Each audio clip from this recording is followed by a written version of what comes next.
Alright, so let's do this.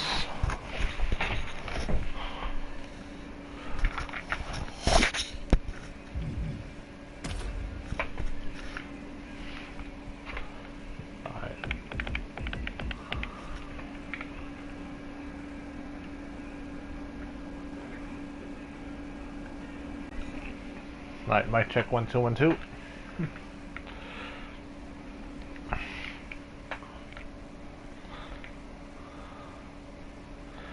Alright, how's everyone doing? It's your homeboy XtremeTony. Want to welcome everyone to the weekly Sunday live stream for December 4th, 2022. As we're doing an XGWL live on 2k22.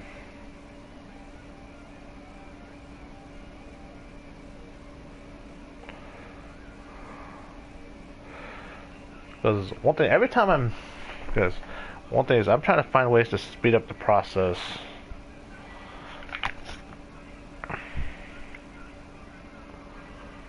Because like, well, those who are keeping tabs on the card,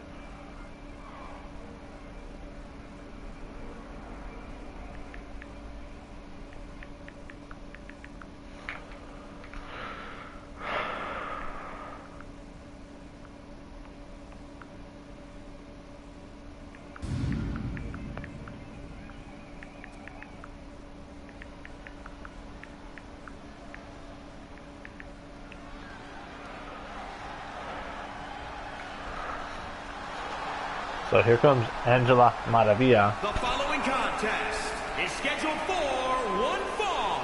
Making her way to the ring from San Diego, California, Angela Marie V. One thing, are you guys still able to hear the theme music for the talent? Let's see.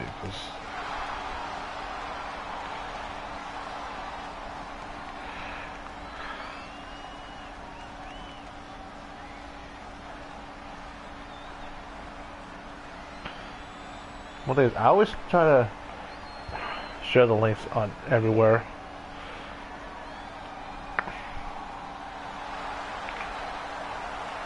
So here comes Kim Rage. And one thing is, Kim Rage, great work on the CAW character by Tim Rage. As this is Tim Rage's sister.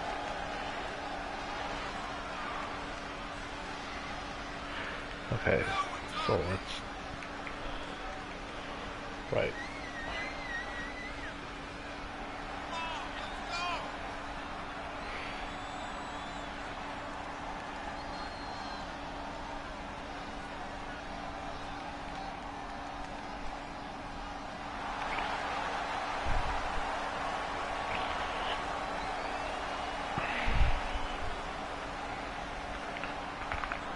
So one thing is, I do wish to get the roster on 2k22.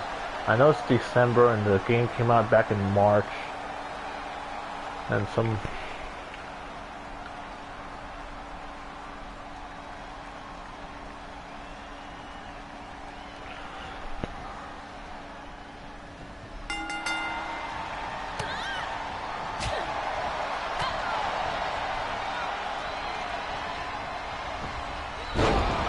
That one move by Angela Maravilla, but definitely that's not part of her moveset.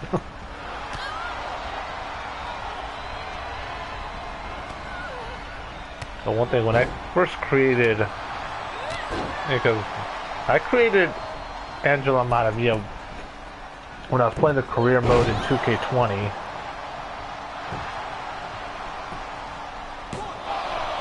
And then the way Angela Maravilla looked in 2k20 compared to when I created her later in 2k19 is like, Angela Maravilla looked older in the 2k20 version. And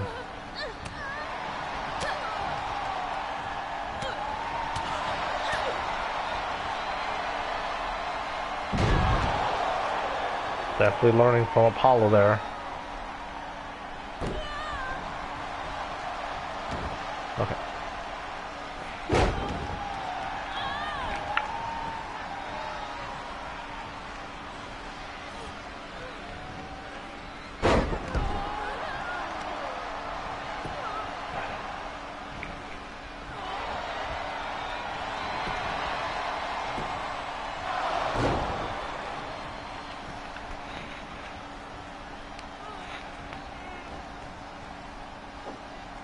And yes, I did take another screen.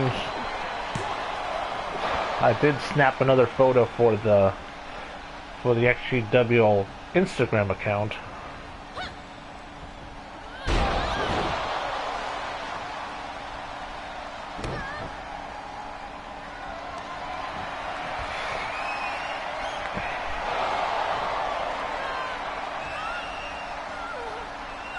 By the way, have you guys had a chance to watch the monthly web match last week, this past Thursday?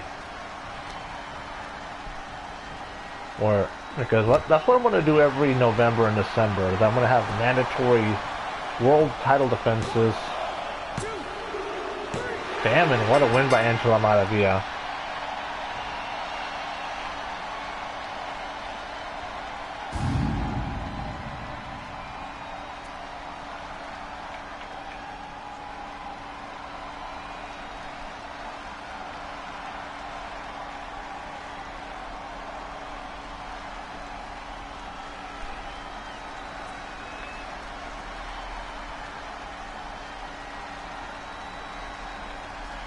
Alright, so I got a new...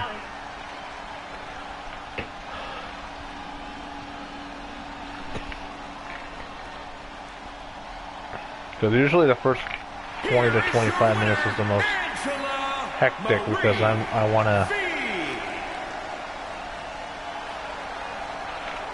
And I always say that all the work that you guys do in the behind the scenes is always appreciated because you guys make this happen. And like I always say, teamwork makes the dream work. Because this is the easy part. This part right here is the easy part. Just like on the episodic shows, the commentary is always the easy part. Because the hard part is recording the matches and having to, on the pre-production, Tim Reed versus Tim's.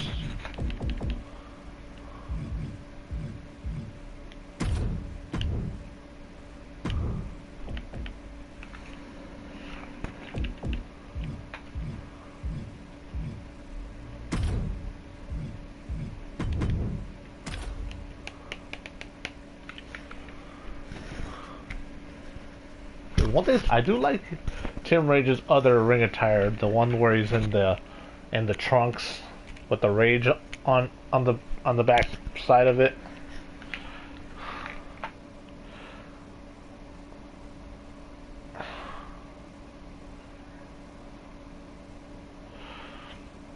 And I also got a chance to watch the Blacklist CAW match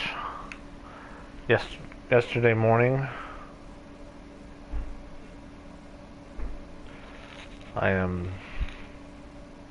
I'm happy how things are.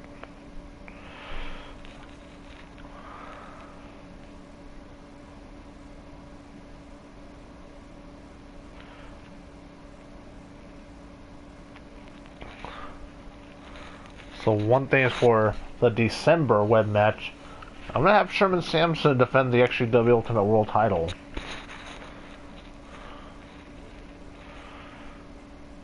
And then I know there's no build for it because I know this is one of those now or never type of moments as far as like who I want to see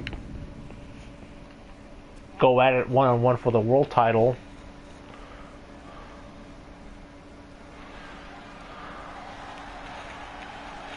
And I honestly think this could be ooh. Because there's been so many times when doing episodic shows where how many times I have to re-record matches just because I didn't like how it turned out.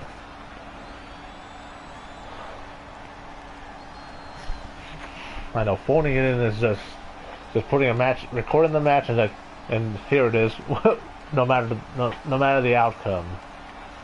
I know I've had a few times where that's happened, but making his way to the ring from Cleveland, Ohio, weighing in at 275 pounds, Tim Rage. One thing I like about the more modern games is that the AI has put together some good matches. Because how many times have I cracked open a beer or put together a cocktail and just drank it back and just enjoyed it with you guys? Because I always say this.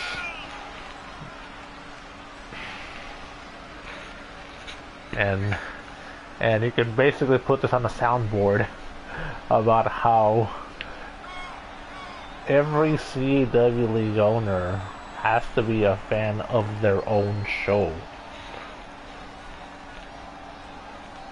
I cannot stress that enough,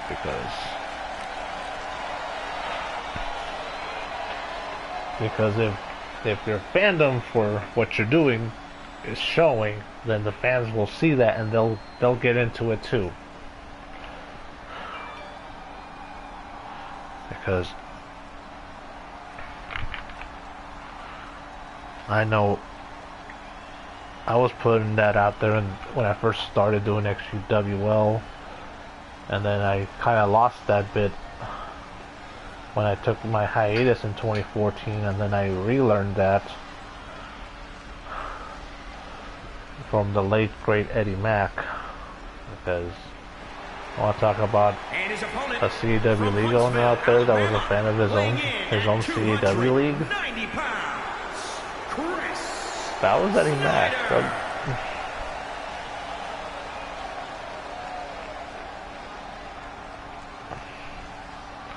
And that's something I try to relay out there, because keep in mind, like, this that we have here is a CAW community. Even though all we're doing is just recording a bunch of wrestling matches in the video game and editing it out and making a show out of it. And it's always great seeing a lot of people on the chat, and we're just interacting and honestly spending time together, even though it's in front of a computer screen or a phone.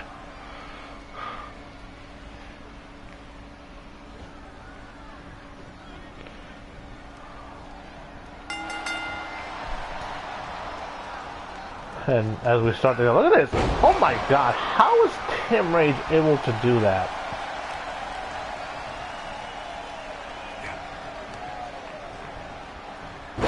Because Tim Rage created his own CAW character, and one thing is, I'm liking a lot of the new camera angles that 2k22 has. And one thing is, they can put some good, the AI can put some good matches together if you work on the moveset. If you set the AI proper, cover to, ooh. I see AJ Monahan is taking a break from seeing Mount Lady for a bit and actually calling the action here. I know, I'm in a somber mood, because I know, because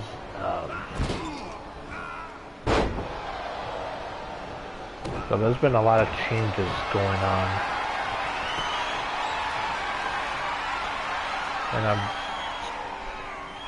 and I'm genuinely unhappy that these things are happening.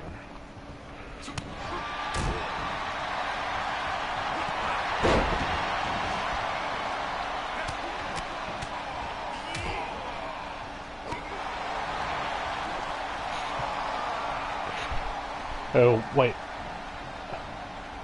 What the hell? Who is that?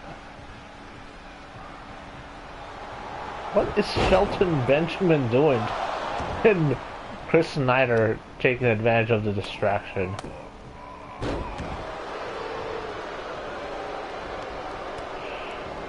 Oh, what? Huh.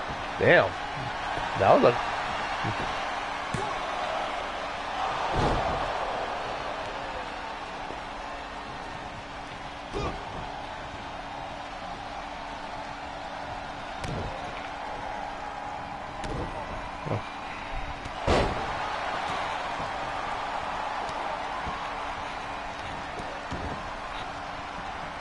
Oh, what a kick there. A couple of stomps.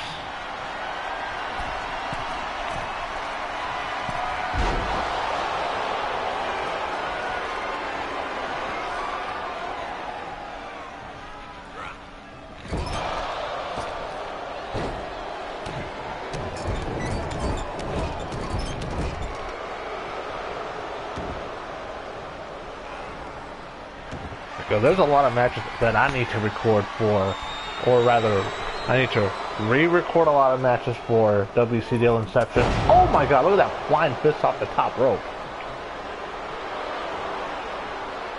And then I gotta record some matches for XGWL Charge 93, which is the go-home for Touchdown in Tokyo. And what I've been working on the intro for Touchdown in Tokyo, which I'll be uploading once I finish, because it's a lot of work. I'm trying to put together all the clips. A lot of times I'll add in some stock footage and to add some added effect, because I like doing that for the CPV intros. Look at that! Oh, what a move! Inverted Alabama Slammer. And now look at this. Camel clutch as Chris Snyder's trying to make Tim Rage humble. And Tim Rage hang on. And Chris Snyder just voluntarily released the submission hold. I'm guessing he wants to inflict more damage. Just tossing Tim Rage to the outside. Wait. Oh, no. Oh!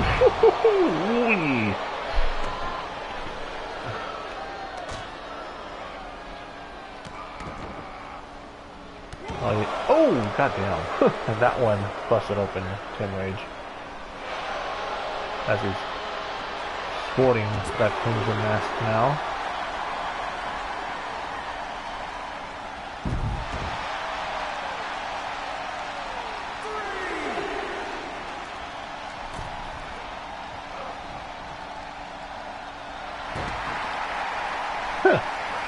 And Tim Rage took exception to that. That is that is awesome right there. Alright, so I got the Discord's taken care of, so I need to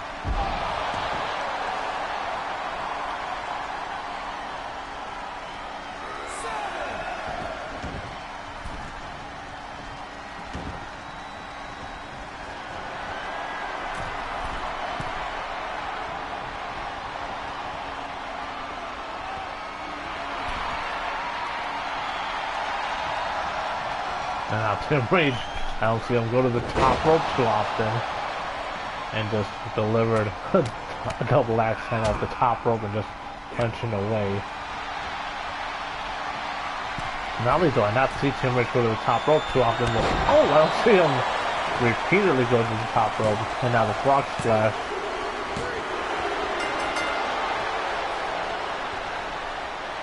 And Tim Rage with the win.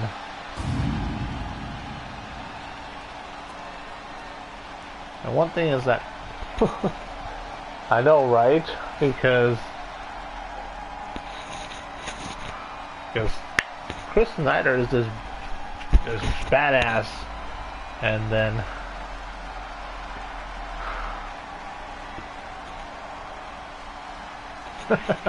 that's a good way to put it. He had enough rage to win it. Like going to the top rope with a frog splash. Tim Rage.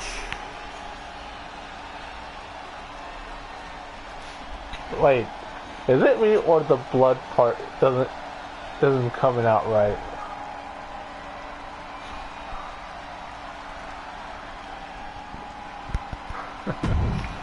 Okay, so let's.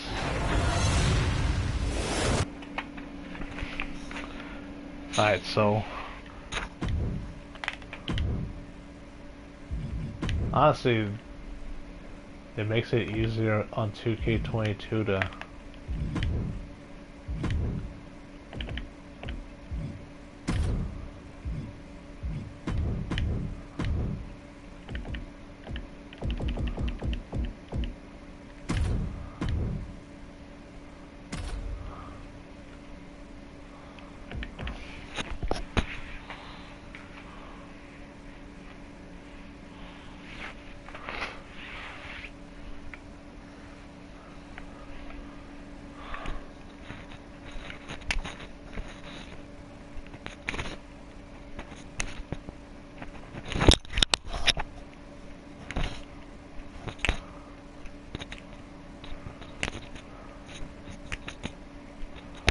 I don't know how to create an outlet.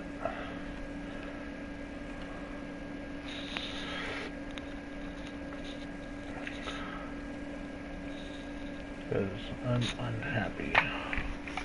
I know I usually.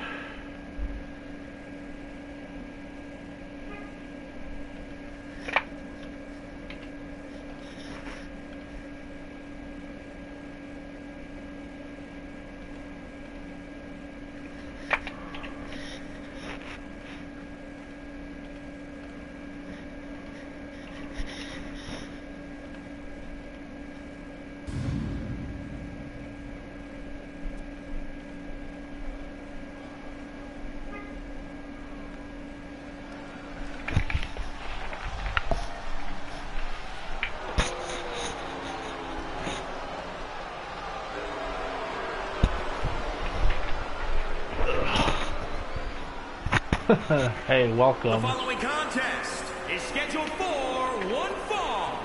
So what do you guys what's your guys' holiday plans? Because I know not everyone is Christian and not everyone celebrates Christmas. So because one thing, every time I go to Target, there's one section I see a lot of things for Hanukkah. Even though that's not my holiday celebration, but I see that they put a lot of work into a lot of the stuff that they have for that particular special gathering at the end of the year.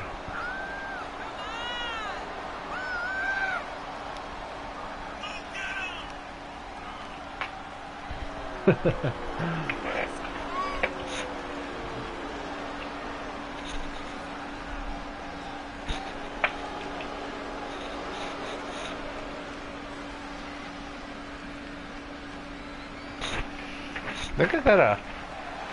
Let me check. I got a notification. Oh, I got a new subscriber.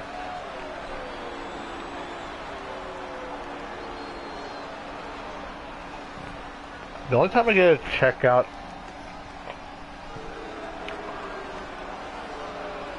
someone that... Okay.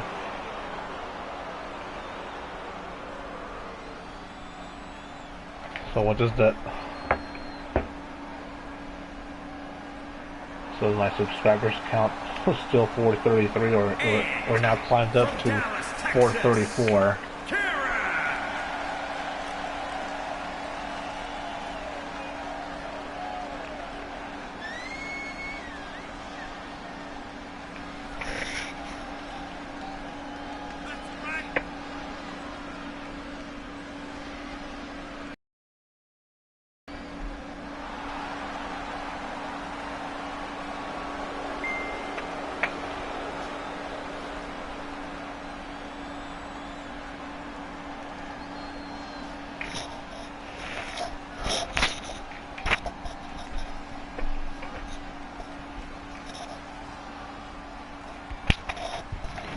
And yes, the size difference is very imminent. Look at the size difference.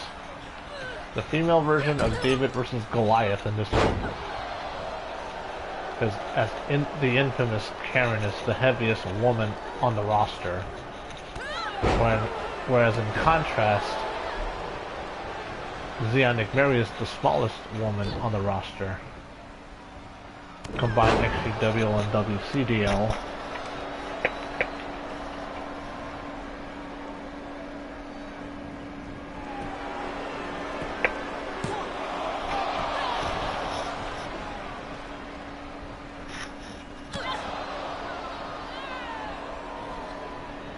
Ooh, nice neck breaker. So yeah, so after the matches are done, I'm definitely going to be going to the MyRise.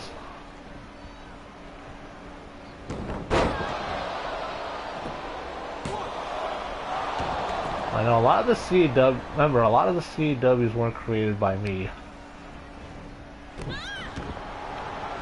And I'd say about 20 of the CAWs that are on the two rosters or ones that I've created. They're still so tiny when you are trying to say Tony.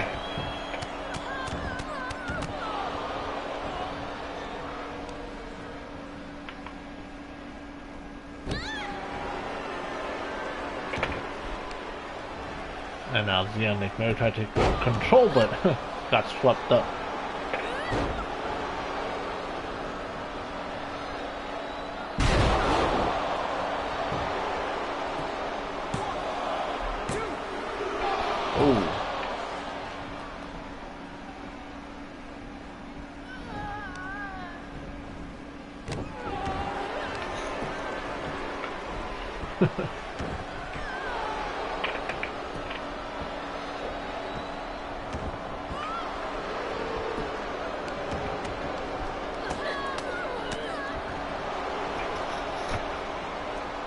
Oh yeah, I now have 434 subscribers. Look at that, countered by the infamous Karen. I'm pretty sure she's going to want to speak to the manager if she were to lose. Especially when there's when the rest of the alliance has been banned from ringside. Oh!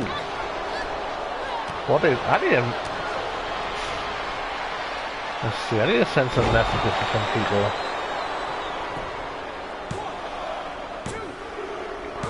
Look at that. Damn, I'm surprised that Zionic Mary won this one.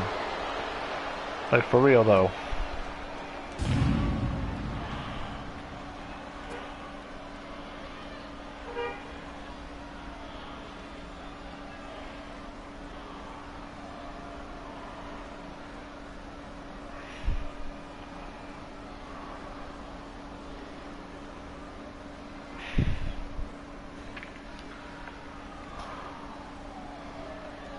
I like that.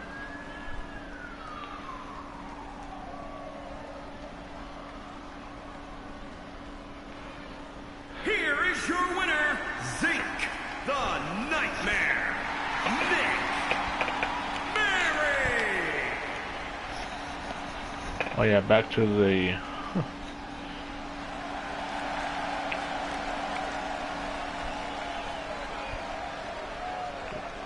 One thing is so Lucky 7, if you can create the Blacklist CAW arena and upload it on 2k22, I'll be able to get that much match every week. And the infamous Karen wants to speak to the manager now. Because I definitely want to.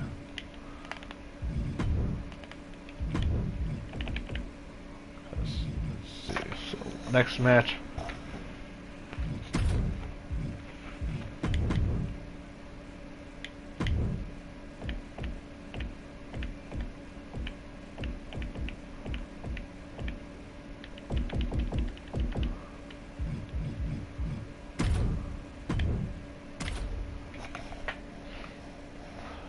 So yeah, so Zombie asked me to upload Jamari Mito on Community Creations, which I got a chance to do so. And before I uploaded Jamari Mito, I was working on the moveset because there's a lot to work on with.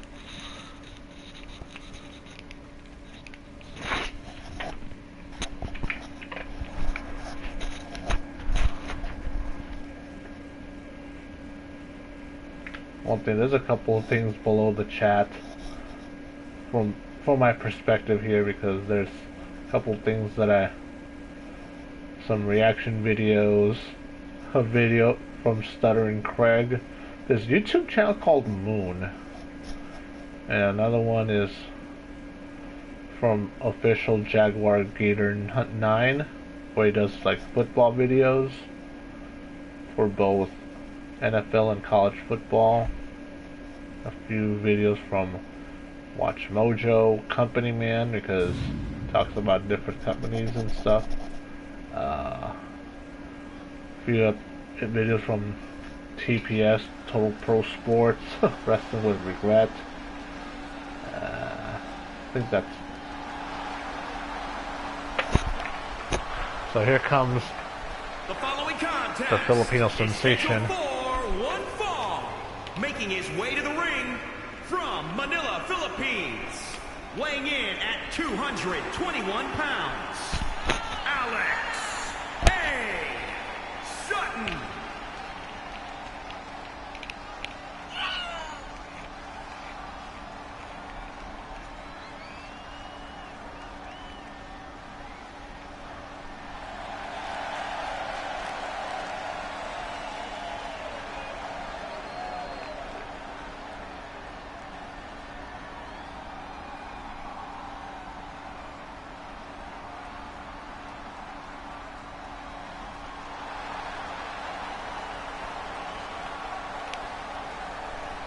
One of the ideas I had a couple years ago before I scrapped it was when the Big Fin in Stanford released TJ Perkins. I wanted to bring him on the XGWL and team him up with Alex Ison.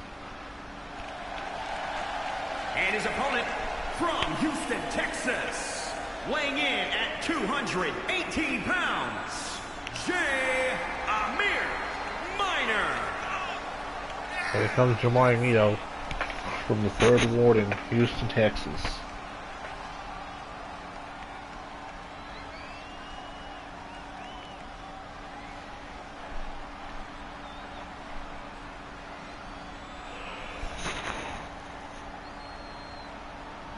I need to change his entrance, because that does not fit Jamari Mito.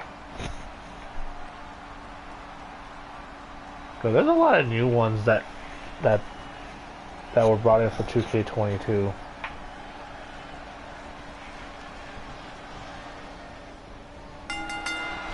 And yes, a lot of the camera and a lot of the crowd in the front row are standing still.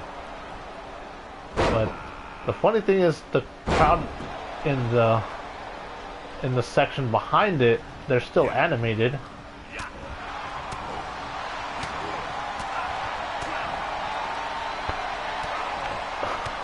Even 2k20 had the crowd animated in the front row, in the front section. Oh, missed that Savat kick. But this is definitely a good style here between these two. Two talents here in XGWL that are of similar size and similar skill set.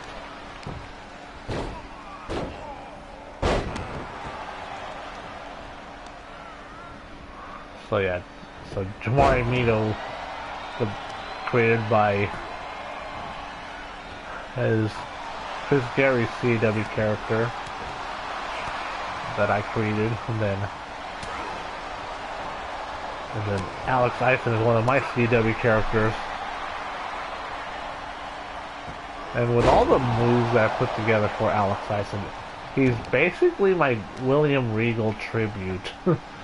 Because I basically gave him most of William Regal's big moves, cover one and only.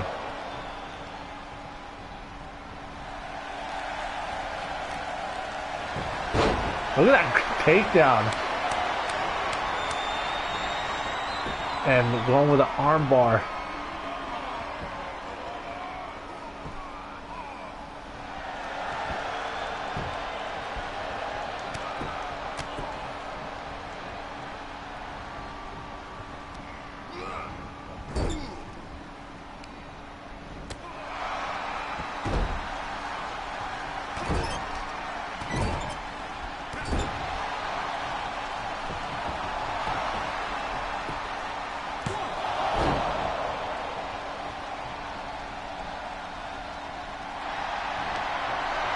And now Alex Iceland returning the table with a cross arm bar.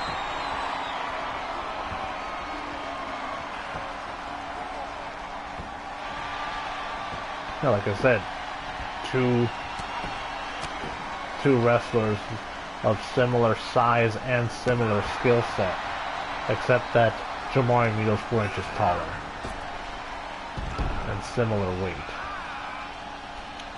Because you can't fully customize the weight because it's based on the body type that you select and the height and the body type in 2K22. And look at this buster on the outside. And Jamari Mito 6'3", 225.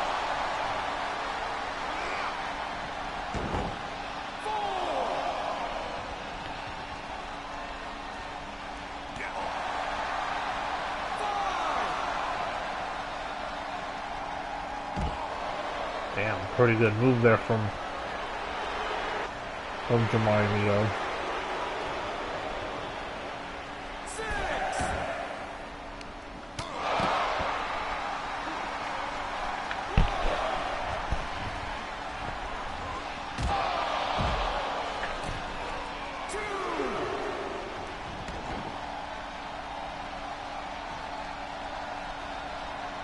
So there's like so many different, because the style that Alex Tyson is that pure technician,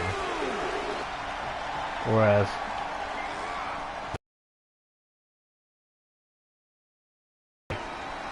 with the MMA background, as he calls it, Texas strong style.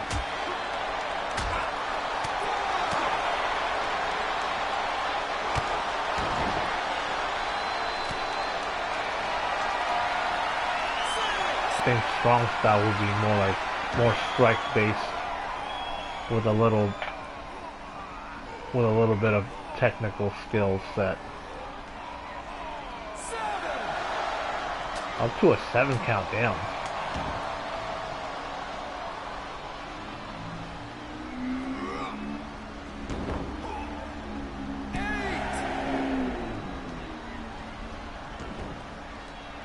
And now the count gets reset. Oh wee! Whew.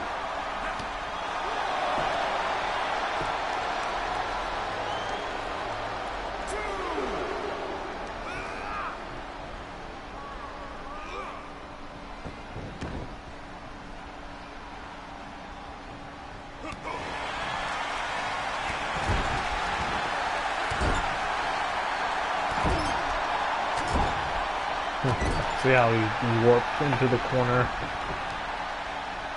That's a lot of things that they still need to work on the game, because yeah, they made an update not too long ago, but it was more geared towards the My Faction. Just like how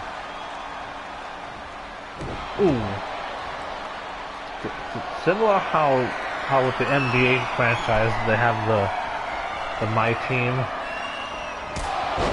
Hurricane Harvey boot.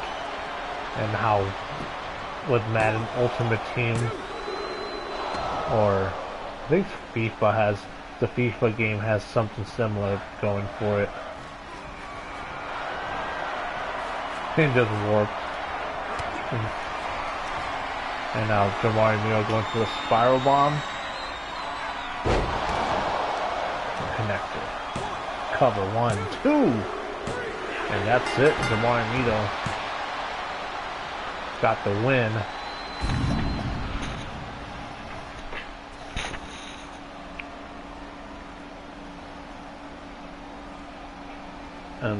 And the time that I'm gonna spend on MyRise will depend on how quickly these matches gonna go through, because we're already 4 matches in and we already have 41 minutes. Probably because the load times are slightly faster in this game compared to 2k19. Speaking of 2k19, I am gonna next week gonna go back to 2k19. That's what I'm gonna do.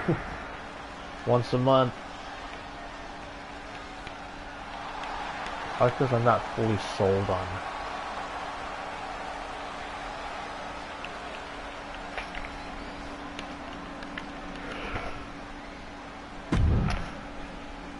Because I tried working with Fire Pro, but it was like a little too complicated for me. Ooh, here's a good match.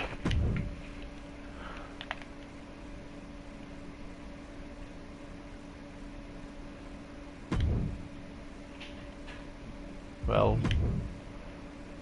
you're definitely correct on that one, because it does feel like a chore to get through with the. Because one thing I want to do with the weekly is I want to go picking whatever tower I want to compete on, not just have to unlock this one to get to the next one. Okay.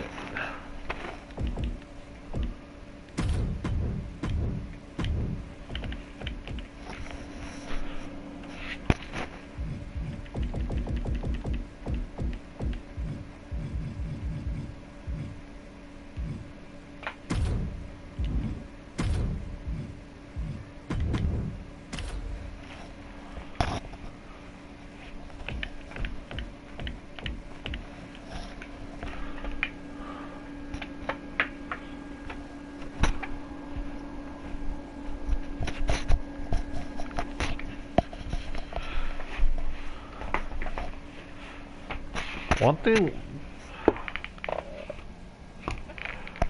thing, GM mode, my GM is okay, because I've actually been doing a second run, because in the first run I had XtremeTony be the GM, and then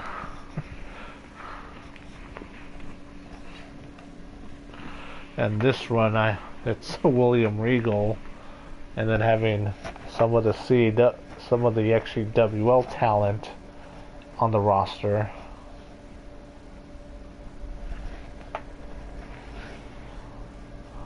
Okay, able to customize the roster.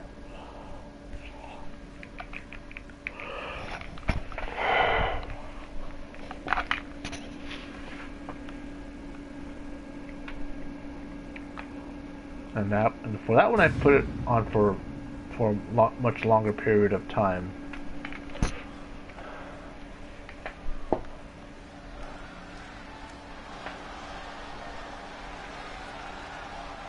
One thing, I'm trying to, because I need to shave right here underneath the chin. The following contest is scheduled for one fall. Making his way to the ring from Chicago, Illinois. Because I have a lot of stubble, patchy facial hair, so. Pounds, the Savior, Danny Jack Pat.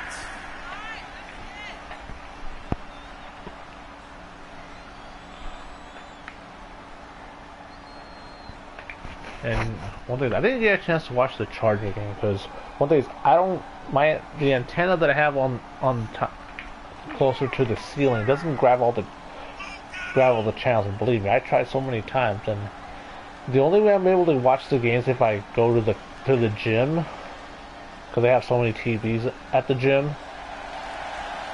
So if I'm able to watch, because one of the detriments, if they put on a movie or or they have infomercials in the morning on the local Fox affiliate. I am SOL and I'm not able to watch any of the games because the antenna doesn't grab the local CBS affiliate. And then when the afternoon came along, they had the 49ers and the... What were the 49ers playing? Oh yeah, they were playing Miami. So here's Jimmy McMurray with his snake head. And his opponent from Brooklyn, New York, weighing in at 265 pounds, Jimmy the Snake McMurray. Jimmy the Snake.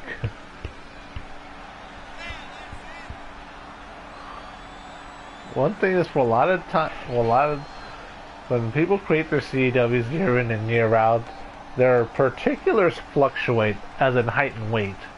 One of the things I would say is to keep that consistent.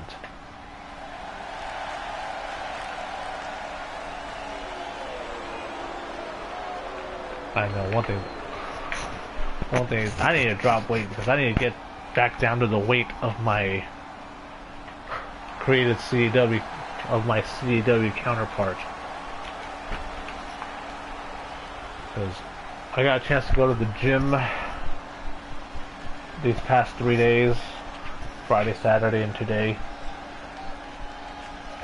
where I was doing, I was doing cardio on Friday, where I did about 20 minutes on the stationary bike, and then I was stretching a bit, and then working my abdominals a bit, and then I was about 15 minutes on the punching bag. With that takedown by Jimmy McMurray, the Snake, as he put it for the ring announcer name. And then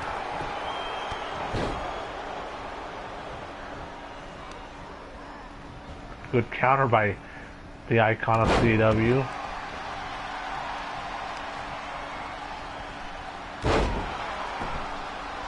Let's see, Saturday I did my usual bench, working my chest and back, doing bench press, and then working the back machines. So one thing, when I did my bench press, I did 3 sets, like a pyramid set where the weight we do 1 rep, then the next where I do 1 set, and then on the second set the reps decrease but the weight increases. And then on the third set, same thing. Decreased reps with increased weight. And now look at this. Oh, goddamn, what a back suplex. The arm trapped back suplex. And now the cover. One thing, this version of Jimmy McMurray in 2K22 looks a bit slimmer than the 2K19 counterpart.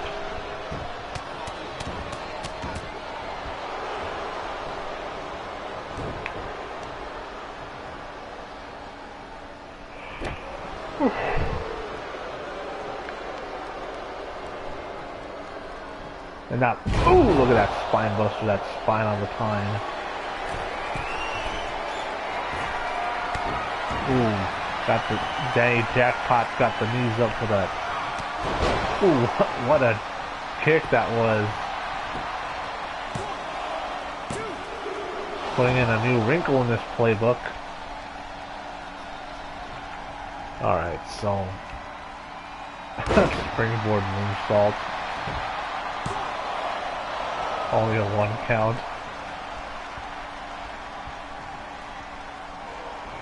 One thing, the springboard moonsault lost a lot of its luster, because I remember when Chris Jericho made his debut in the Big Fed in Stanford back in '99, And he was one of the first ones to use that springboard moonsault as his finisher, and then everyone started using it as a regular move. Especially a lot of the cruiserweights and X Division.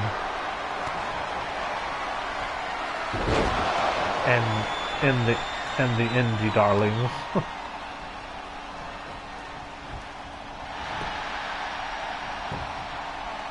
Cover 1, 2. Oh! And that's what happens a lot of times that a lot of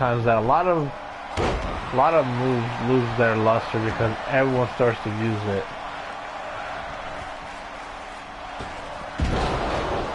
Because I remember about 30 years ago when the fisherman suplex was a finishing maneuver, or the DDT, or even 20 years, or like 15 to 20 years ago, where the Canadian Destroyer was a finishing maneuver. And just about, and then nowadays everyone is doing a Canadian Destroyer. Hell, even Edge pulled off a Canadian Destroyer earlier this year. Look at that submission hold by Dominic Mary.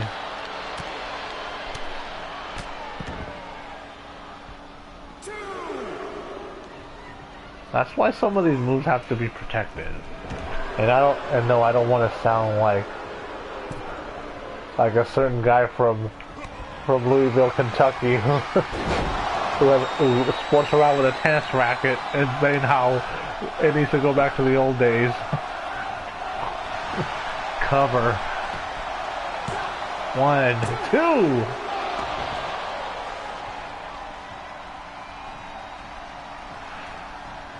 So when I did my first set, it was 170. Goddamn, another roundhouse kick, 2 count, and then the second set was 12 reps at 170.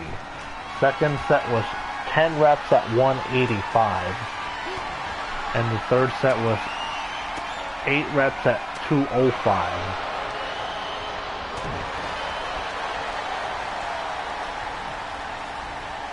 One thing is, I need to see I need to do what they call maxing, where you see how much you can put up, because I feel I can bench press a lot more than my max is going to be a lot higher than it was.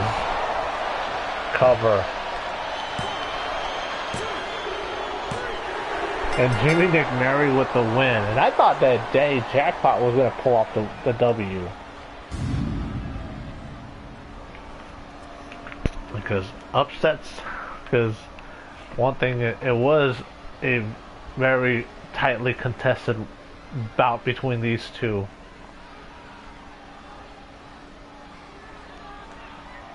And one of those matches that could have gone either way.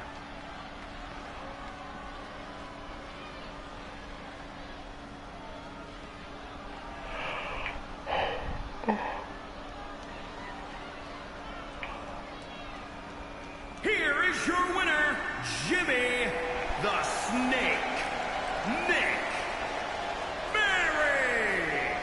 I like how the ring announcer says it, the Snake.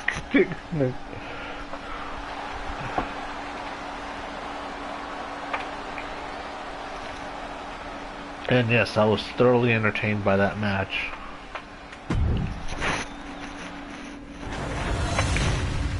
Alright, so let's go.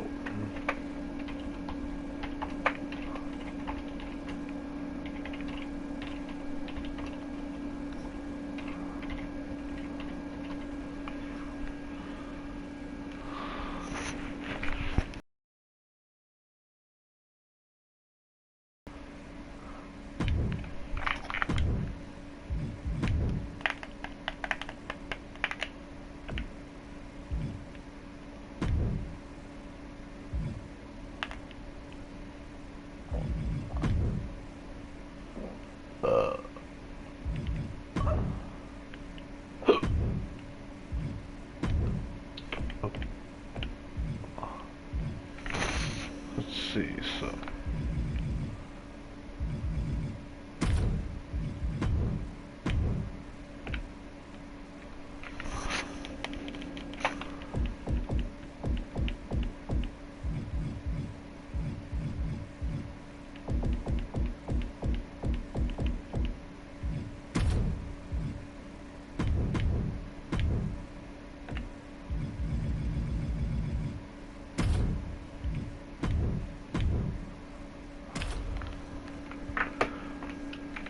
So yes, so that match between Tammy versus Jade Kim was definitely a good match between those two veterans of XGWL since they made their debut 16 years ago, and then it's December.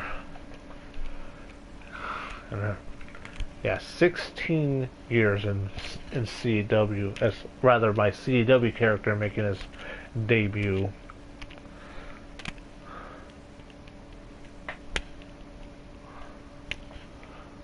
Because I was first introduced to CAW back in 2006. I know I've told this story before, where I was on one of the wrestling sites to check out some wrestling news, and then I saw this thing, No DQ CAW, and it was rather interesting. But then I forgot about it for a bit, and then it came back when I started going on CAWs.ws to see what people created and see. Oh, we have the latest version of people created the latest version of current in-ring talents, and then I saw how talented a lot of people were with their CW characters, because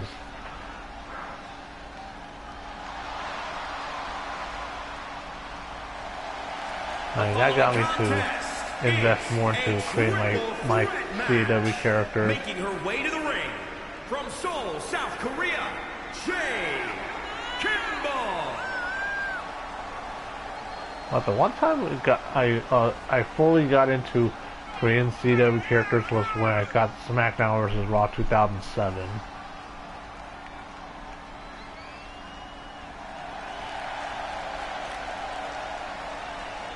Wait,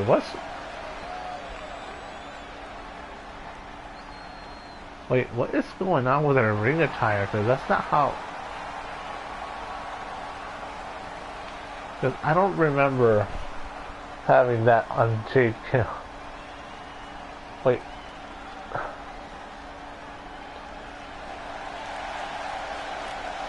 And her opponents, first, from Chelsea, England, Taryn Toxic.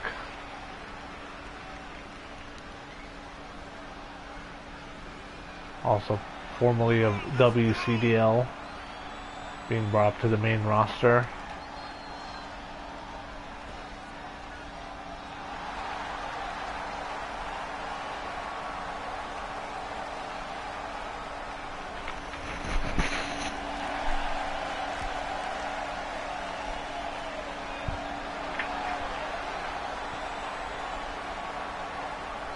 And yes, it's obvious that Terra Toxic has a lot of inspirations from Saraya.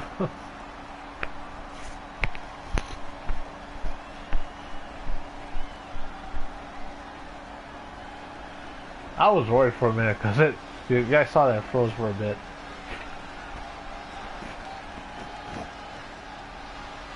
Here comes the XGWL Women's World Champion.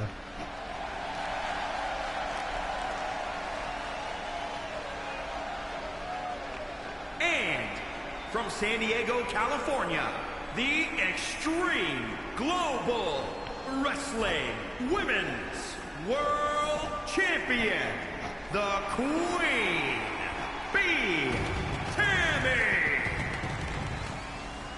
Well, at least that section of the crowd is animated.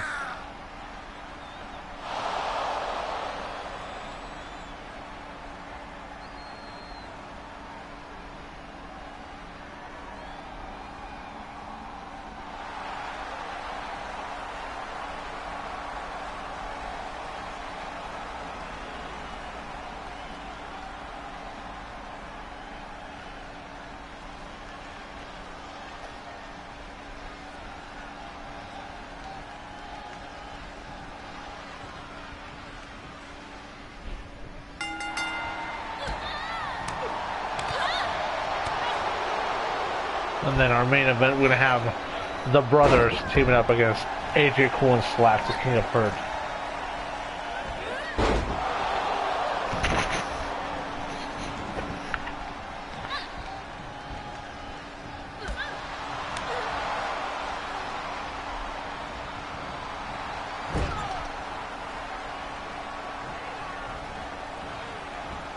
Oh, what a move.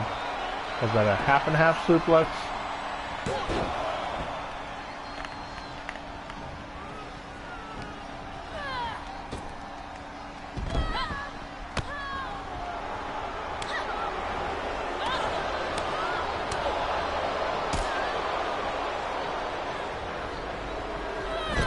Damn.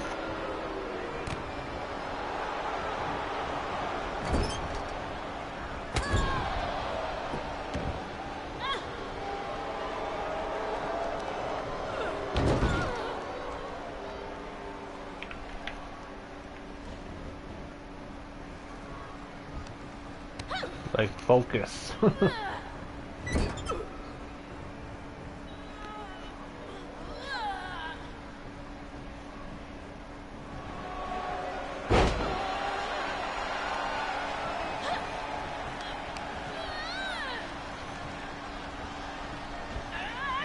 Ooh, nice snake eyes.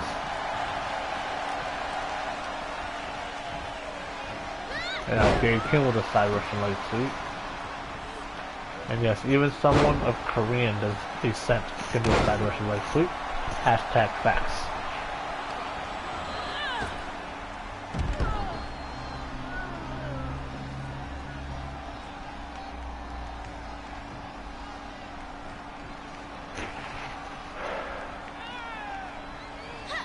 Oh, nice German suplex by Toxic.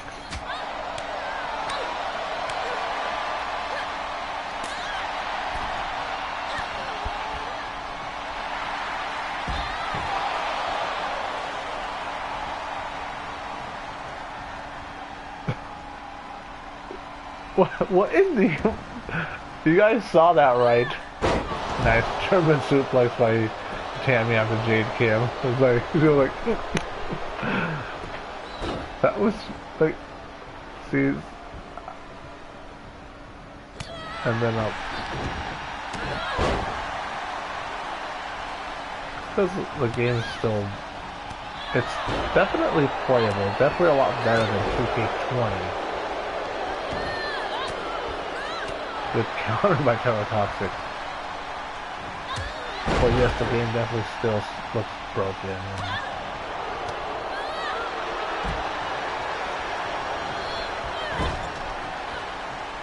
That's the talk.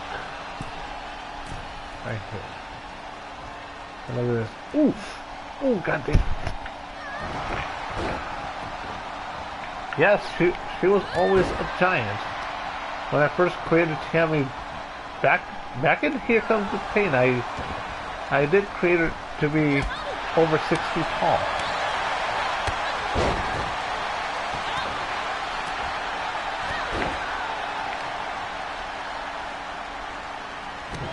Since day one, she was that tall. Ooh! Rather being 6'1" than 6'2".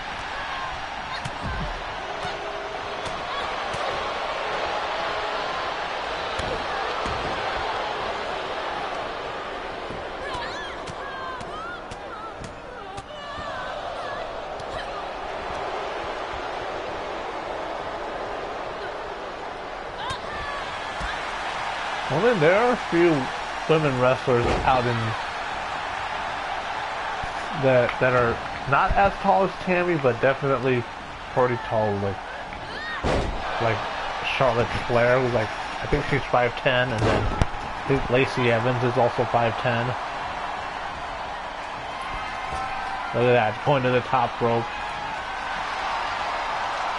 Then Tammy just tosses Jake him off the top rope.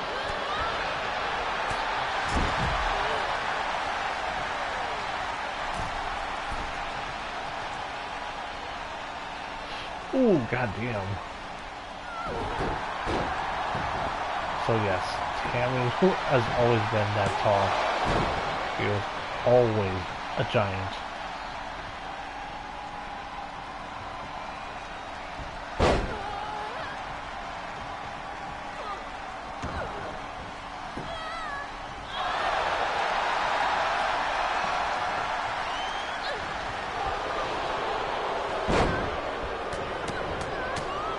When I first created Tammy, I was like, how would I create my perfect woman?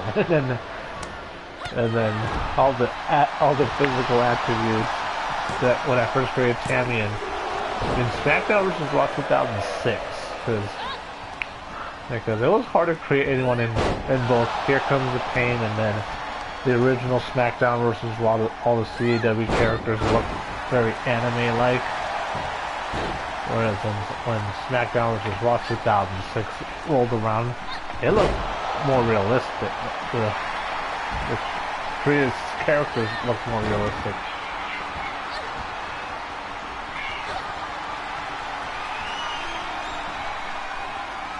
Ooh, the Intoxicator.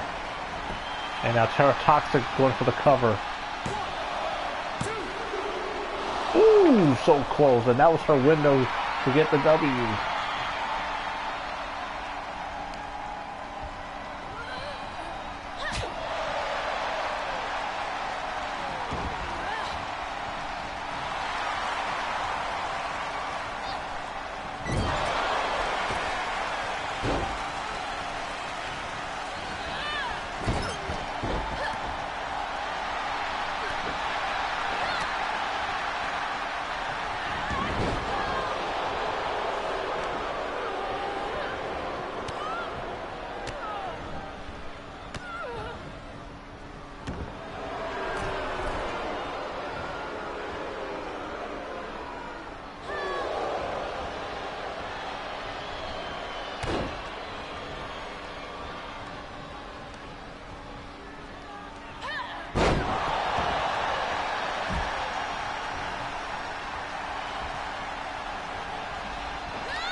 Jade Kim with the Jaded Empire getting the win, getting a little payback from her loss this past Thursday.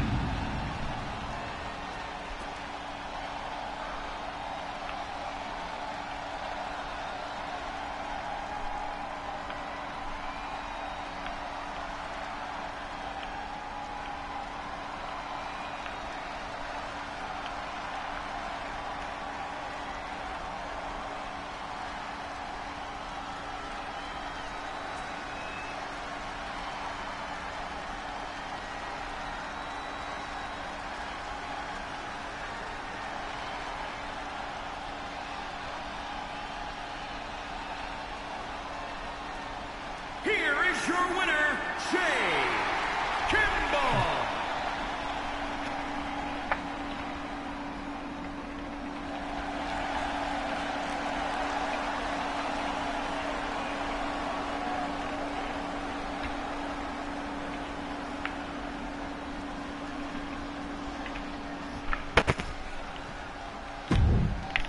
Alright, so let's get our main event going. One thing with this new update, the latest update for the iPhone, is they changed the font to make it a lot bigger when the screen's locked. So let's get a tag team match playa.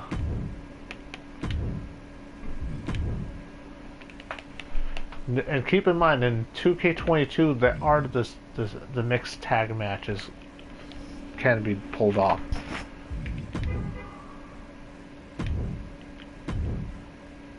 Alright, so let's have we'll have the brothers.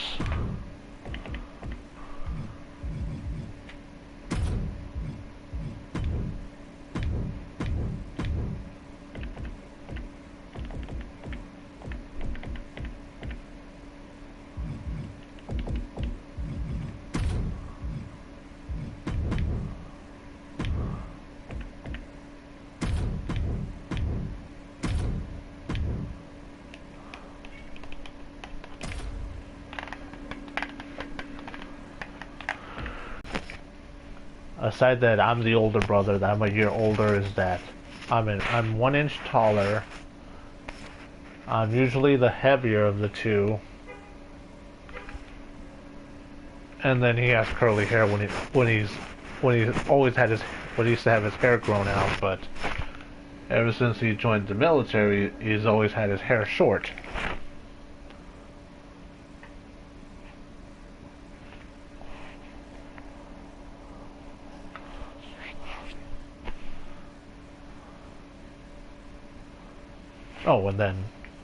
And I'm a Leo and my brother's a Virgo.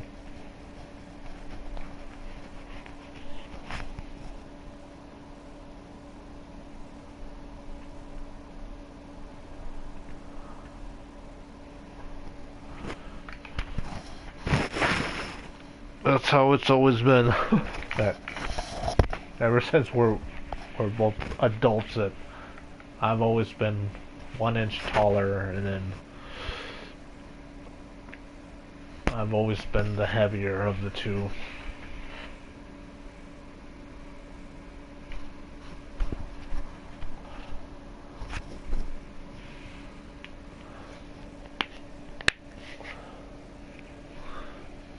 I swear, the slimmest I've ever been in my adult life. Well, I think 228 when I was trying to play football at Grossmont College in JUCO. Yes, the same junior college that NFL draft bust Achilles Smith went to a couple years prior.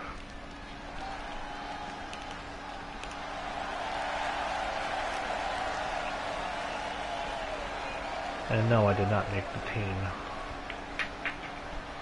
And I did my damnedest to do what I could to try to make the team. Because, remember, the gap between high school to college goes from this... Where's the camera? Right, from this to this. From high school to college, then from college to pro, from this to this. From San Diego, Where California, the gap between the elite and the bottom feeders. Professional champion. Because unfortunately my high school alma mater last year for football, they went 0-10. And it's very unfortunate because they do have, from what I hear, was a great high school coach that's currently coaching my high school alma mater. And then it's because they changed a lot of things since I left high school, and then there was a new high school that was being built at the time, so all the kids that would have gone to my high school alma mater are going to the newer school in that area. And so here comes the Sergeant Arturo Loco. And his partner from San Diego, California, weighing in at 200 pounds, the Extreme Global Wrestling Cruiserweight Champion, Sergeant Arthur Loco. 5'7", 198 pounds.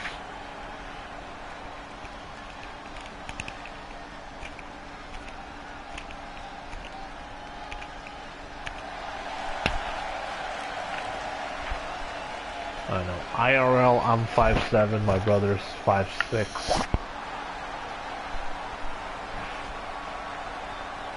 The slimmest that my brother's been in his adult life is like 165, and that was when, like, straight out of boot camp in the Air Force. Because I remember back in 2002, after he graduated from high school, he was trying to get in shape and to be able to go off to boot camp. And at a combined weight of 506 pounds, And then the Anarchist. 165 was... But I know it's hard for my brother to keep in shape with him being a father and having 2 boys and 2 my nephews.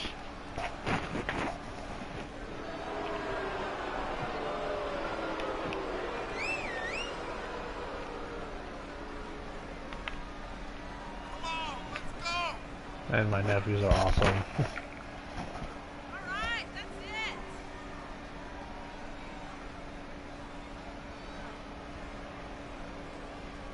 They have the anarchists. As they want... Well, they say that anarchy is the key to victory. Well, will it be the key to victory for in this tag team match tonight for the main event?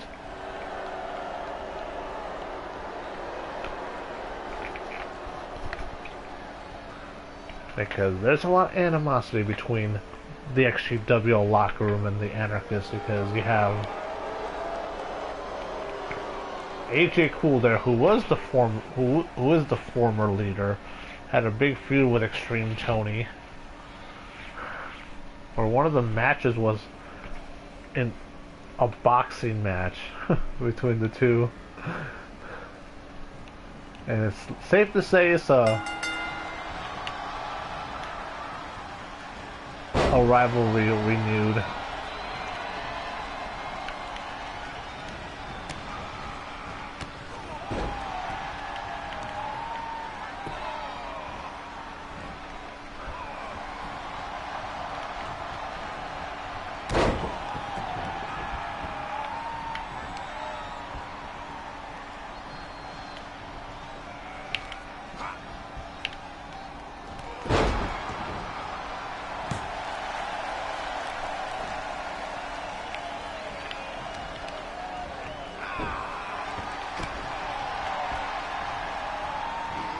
Ooh! I guess the playmaker went to the well once too often.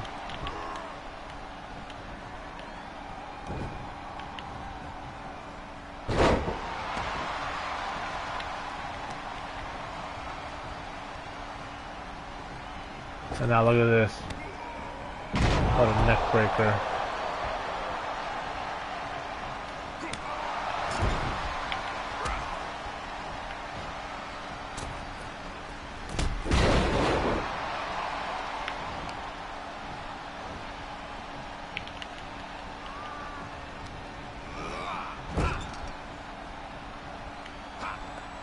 And now the tag.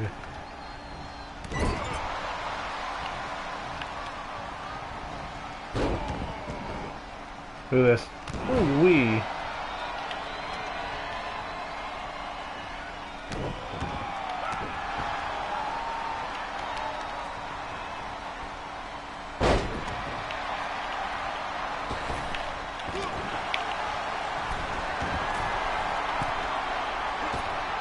Ooh.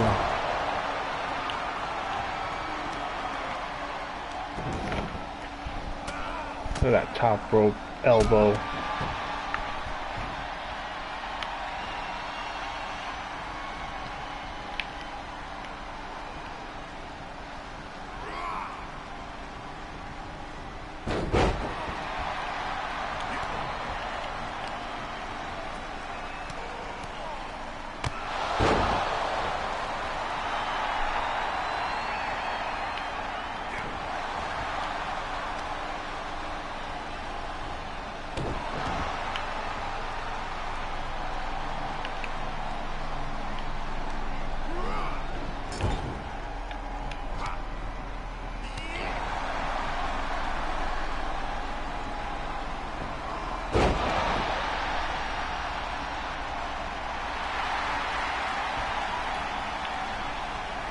And now Slash with the tag.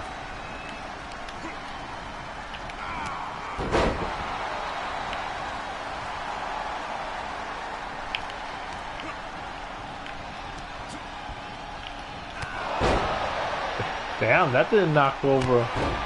Ooh, this one did.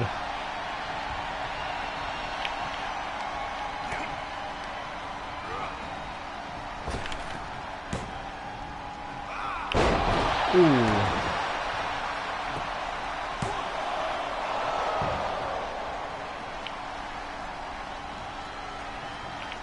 And now the tag.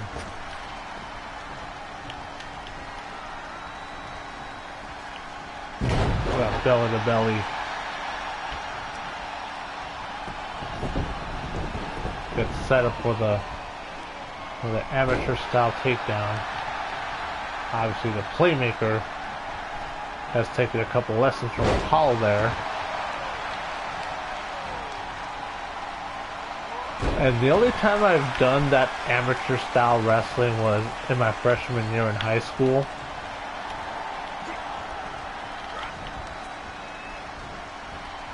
Look at this.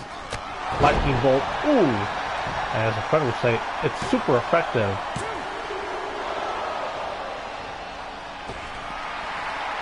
And now the playmates are trying to get the crowd behind them. And now set up for the Padre Popper. Look at this, up on the shoulders. Ooh.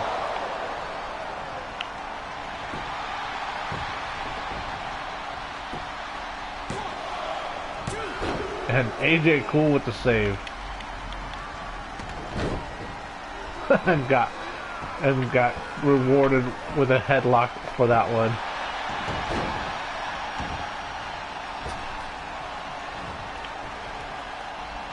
And now Sergeant Arturo Loco with having another Hurricanrana.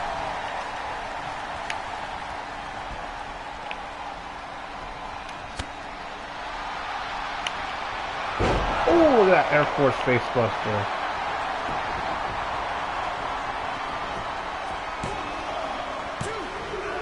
And again, AJ Cool with the save.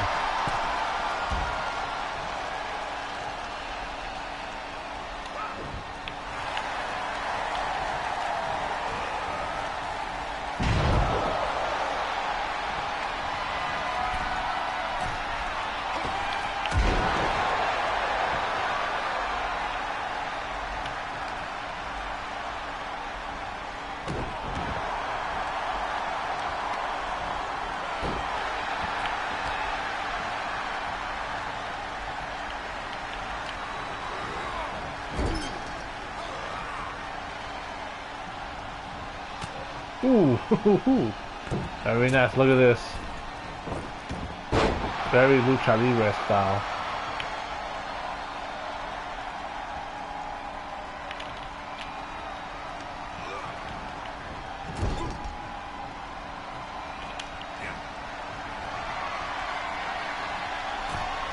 Ooh, this is gonna be good.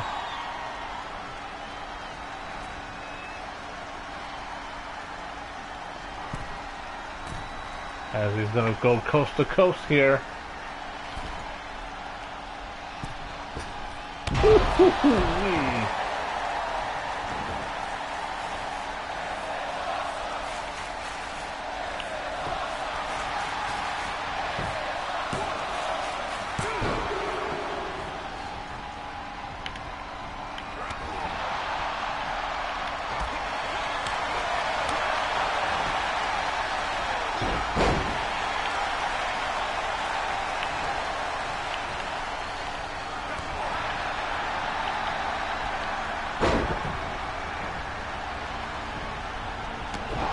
Damn!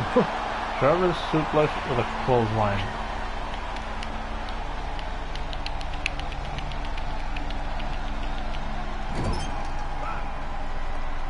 And now the tag to AJ Cool.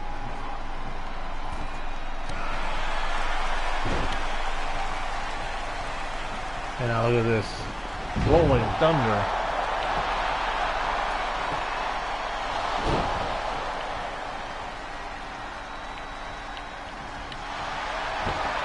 And now look at this. Anarchist lock.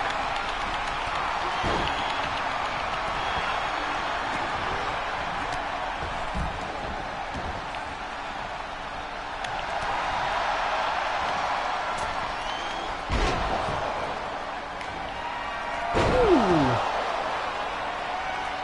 Air Force face buster.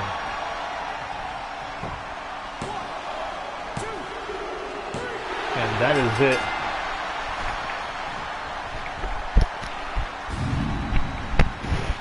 So when I went to the gym today, I actually worked out my arms, the gun show as they say. Worked out the triceps, biceps, shoulders. So do you guys see? Even though I got a big belly, I got big muscle too.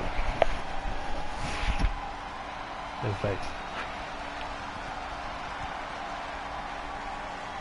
Here are your winners. so basically I'm very, very bulky.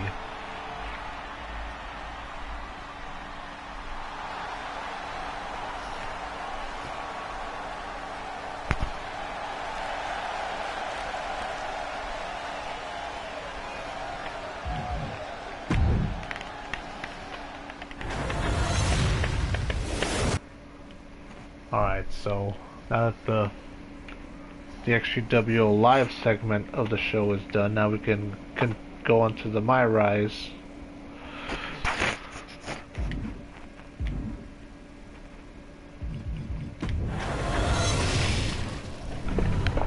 And then towards the end of the live stream, I'll show you guys real quick what the... So yes, Robbie Reyes is a new character that I created. I should bring him onto the roster, a new prospect, if you will.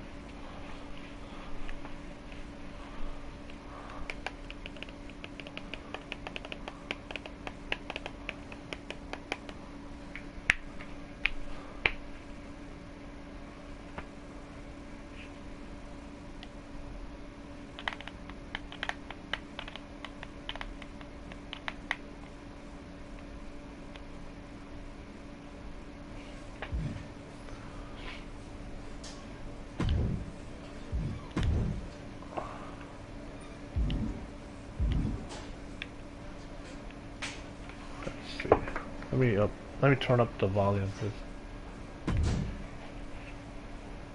Hey, rookie. You have a passport or no? Yeah? Why? Turns out I have to go back to Japan to finish out one more match of my contract there. WWE thinks a Japanese opponent might try to injure me for leaving, so unfortunately, I have to face one of you guys. But whatever. At least it will be an easy win. So do you want to make the trip or no? Don't know how easy it will be for you, but I'll do it. When do we go? Not so fast. Obviously, this is a huge opportunity, so Hector and Chase want it in too. So you're gonna face them in a triple threat match for the right to lose to me in Japan. Good luck. One more match in Japan.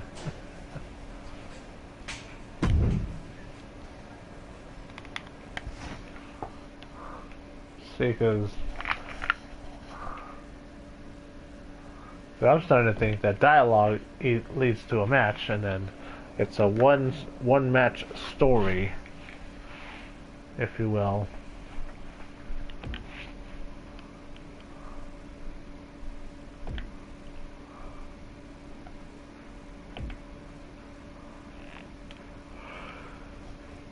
The one thing I need to do is I need to finish up the showcase mode with Rey Mysterio.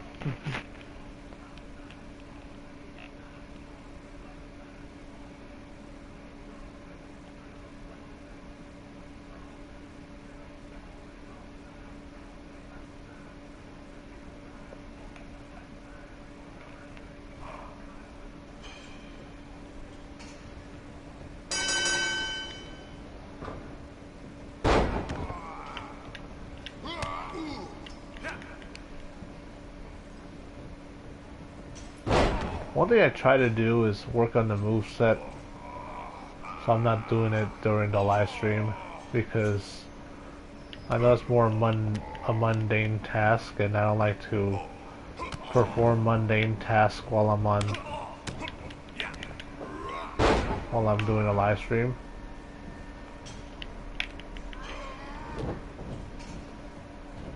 Oh, nice.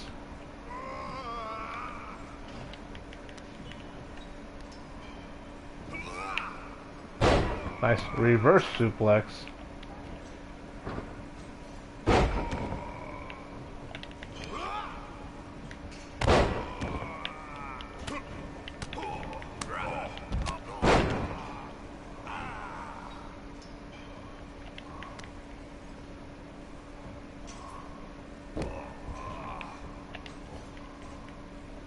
Look at that. Stand up back suplex.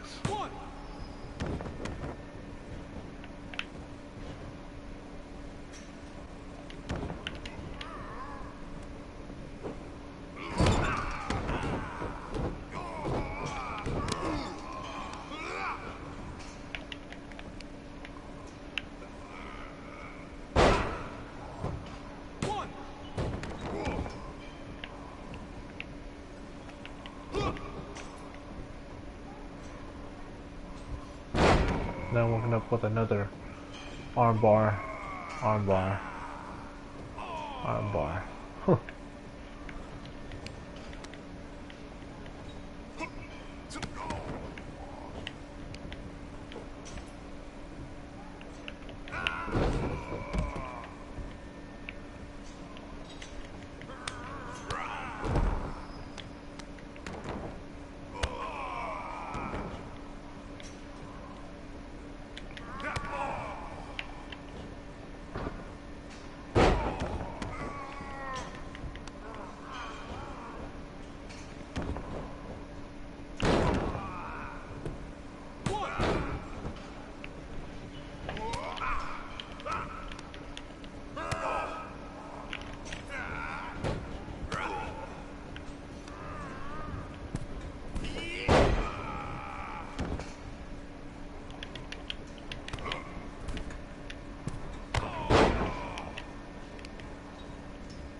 And a side Russian leg sweep.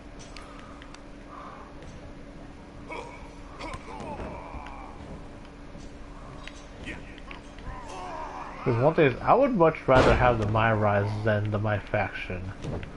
Since we're just doing the MyRise here.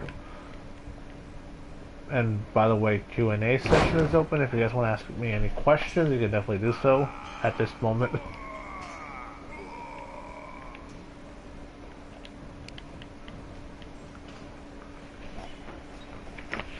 Because usually I'll go for I try to go for 2.5 hours per Sunday live stream, which I'm gonna do.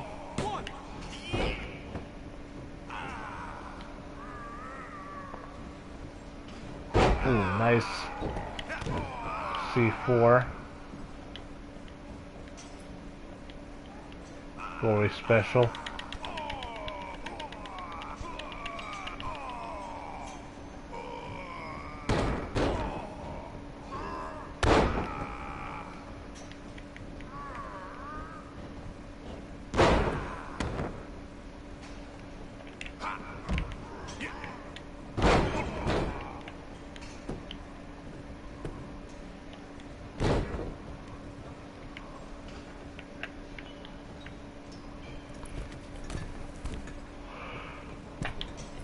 Ooh.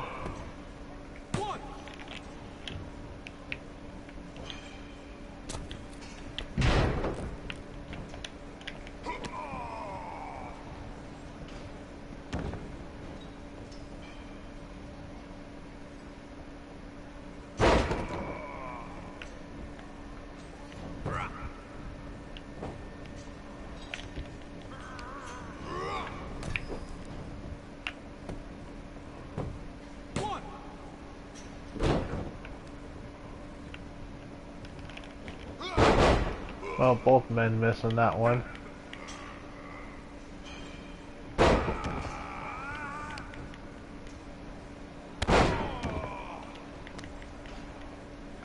Given the size of that creator, Robbie Reyes, I think his backstory is best bet at being a former linebacker or maybe running back.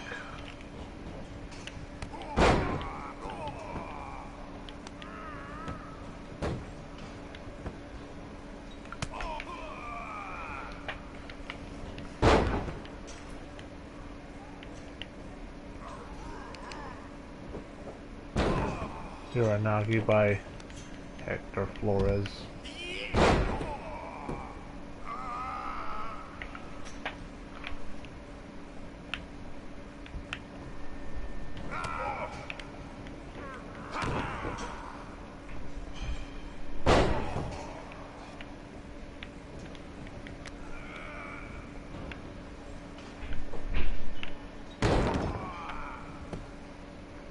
Cover. 1, 2. Alright.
Alright, so we're going. Off we go.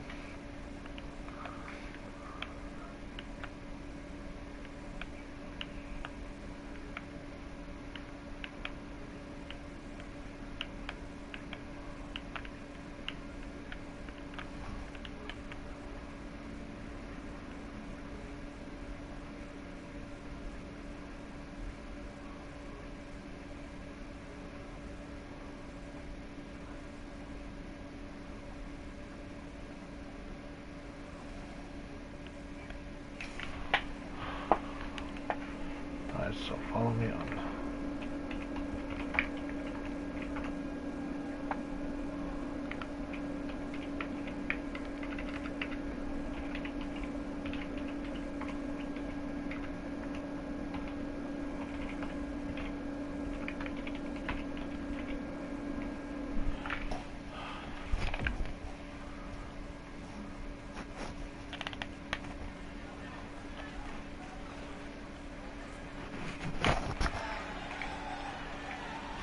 That's actually pretty interesting how they have that.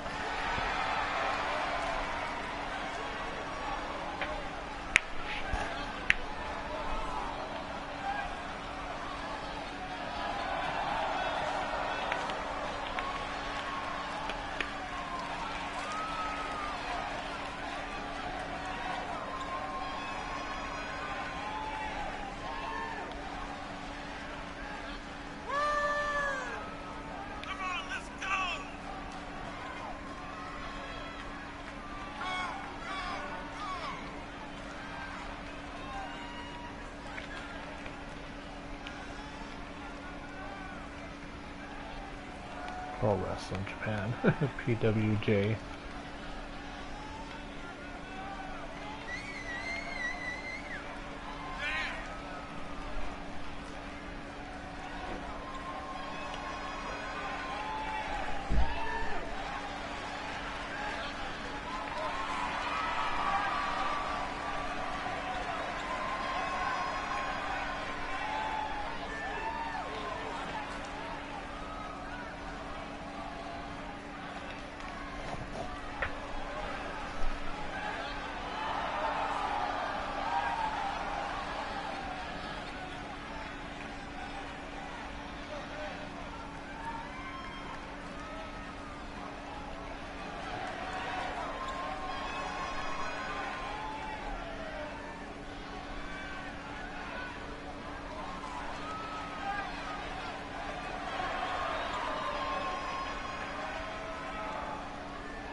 Yep, thank you.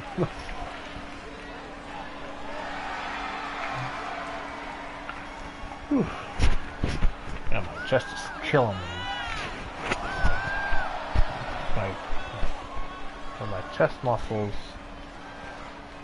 are sore from yesterday. Because one thing, when I go to the gym, I am sore the next day.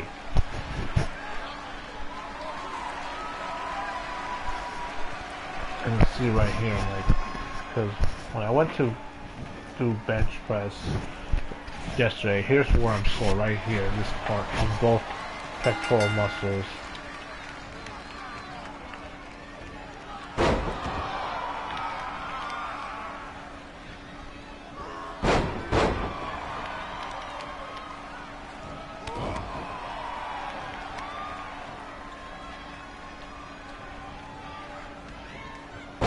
Ooh, what a backbreaker. I know there's no commentary for this one. It's got Paragon J. Pierce, who's a fictional character in this MyRise.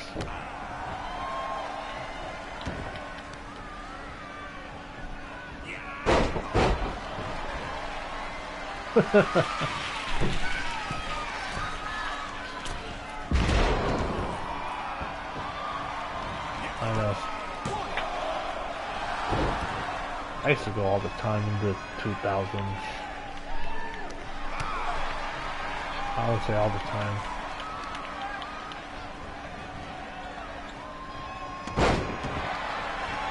I remember the first time I went back in 2005.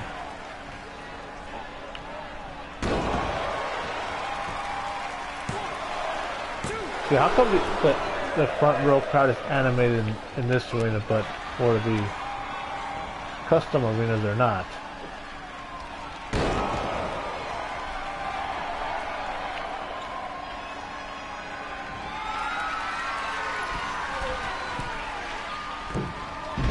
Ooh.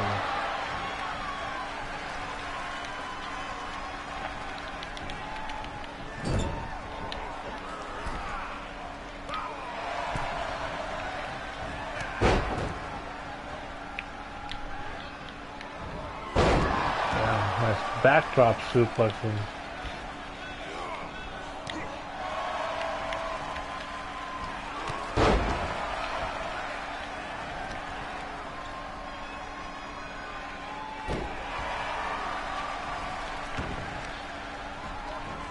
One thing is, I'm disappointed that they did away with a couple of the moves in 2k22.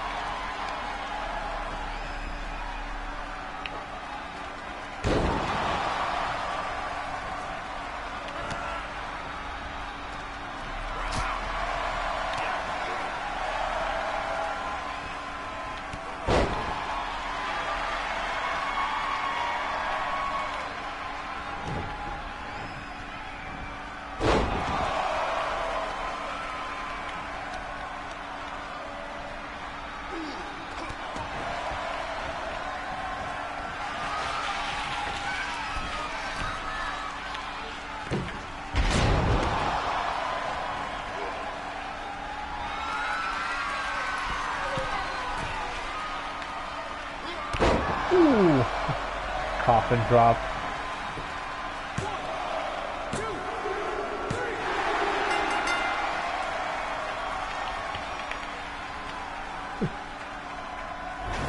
Yes, I'm fully aware that was the coffin drop. Shades of Darby Allin on that one.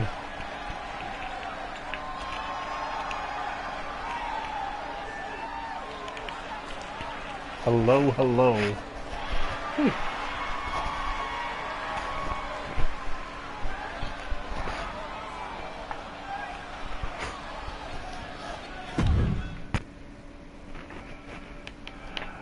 One thing I definitely need to do is I need to take my mom to the airport tomorrow.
What is okay.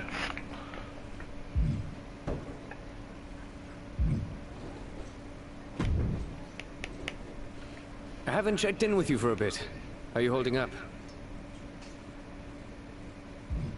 I think I'm doing all right. I mean, I wouldn't be here still if I wasn't, right? Right, exactly. True. There's not a lot of patience for mediocrity around here. Reminds me of something my old man used to say.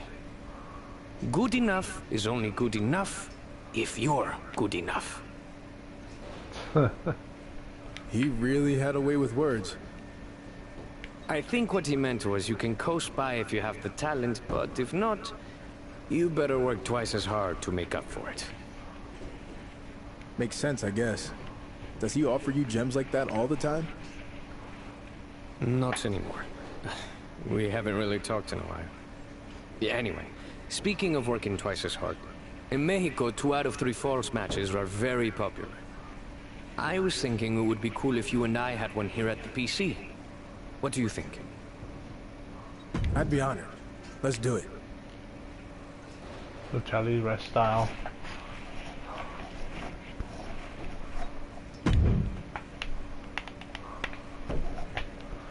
Yes, there are a lot of 2 out of 3 falls in, because in AAA there's always 6-man tags and 2 out of 3 falls.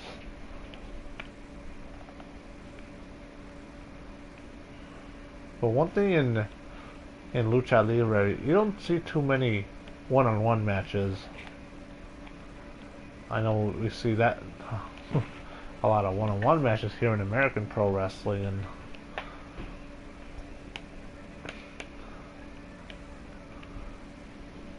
I'm not sure because I really haven't looked ahead into the MyRise.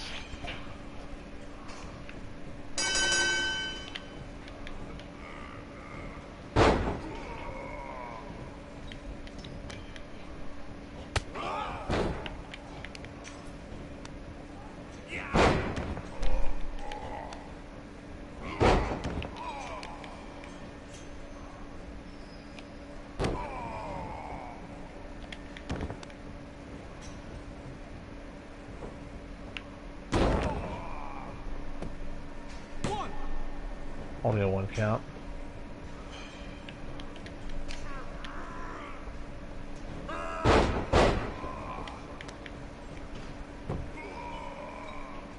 Ooh.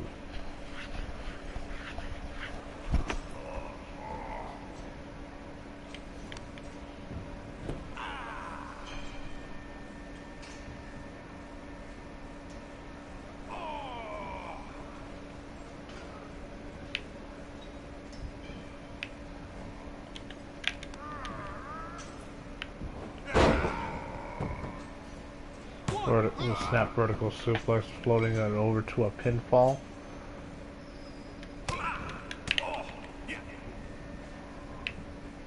With a scoop slam.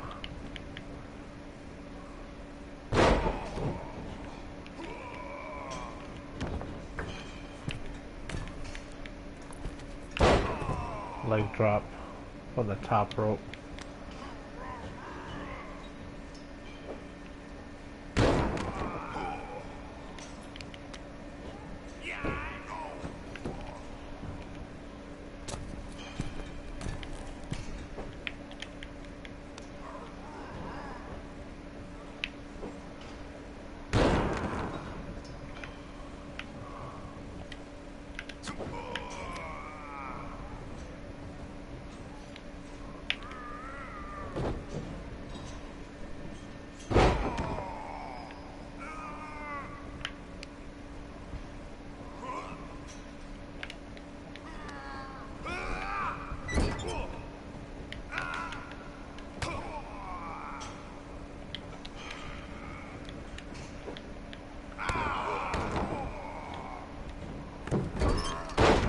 Ooh.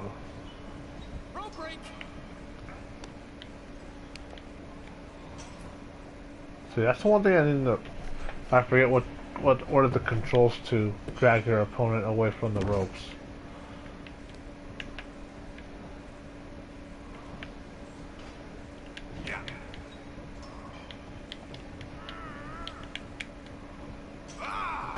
Ooh, glory special.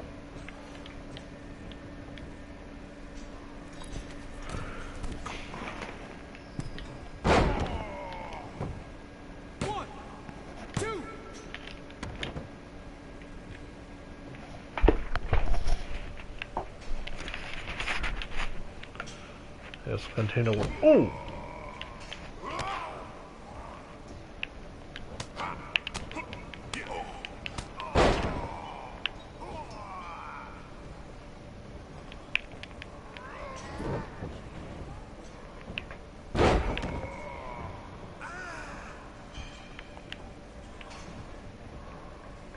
And now Robbie Ray is looking to put things away here. Going for the vertebraker.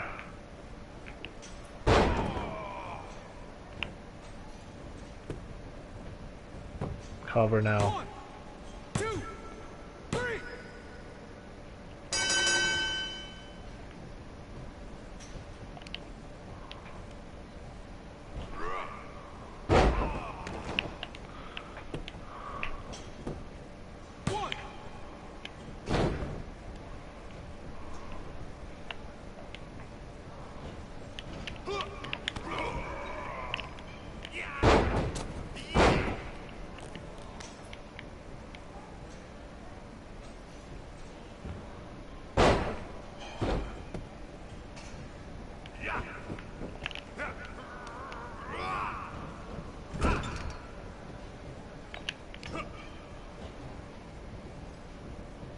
Look at this. Oh! Shotgun drop kick.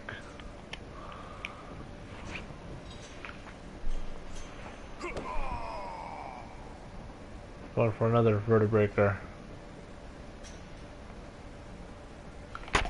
11:15 p.m. right now. 1, 2, 3. And that's it.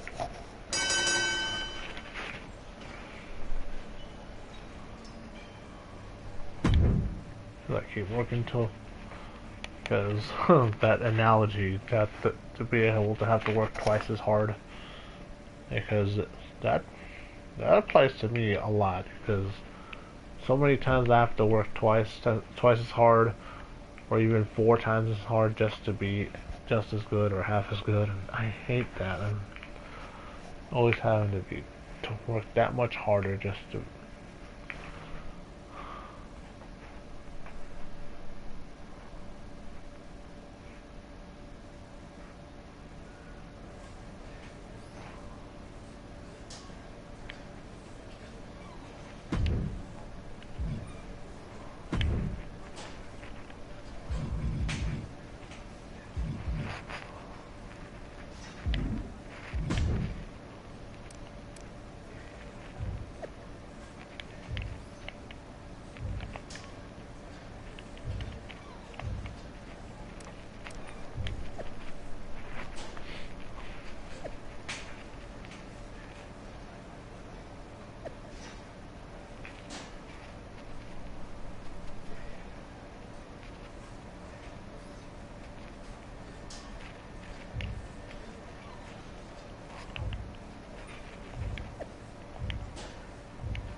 I was watching some older stuff on the network the other day, and it got me thinking how cool it would be to have a hardcore match. But it's pointless since the coaches would never let us do it. Well, what if, and hear me out on this, we did it super early in the morning before anyone got here. How would we even get in the building? I'm boys with Todd, the security guard. He gave me my own key. That guy really is bad at his job. Right. We'd come in here bright and early, have our hardcore match, clean up all the plunder, and no one finds out. Trust me, it'll be fine. My gut's telling me this could be a disaster, but for some reason, I still want to do it. You got yourself a hardcore match.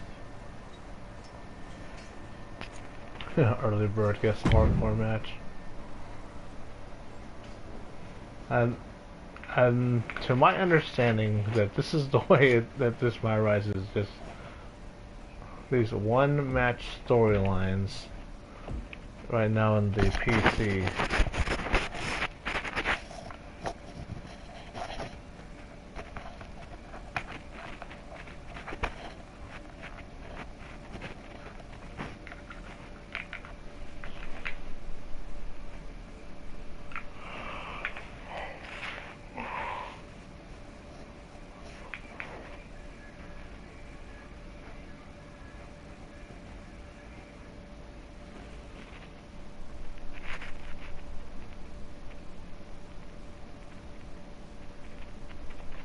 It's like my guts is gonna be a disaster, but I still want to do it anyway.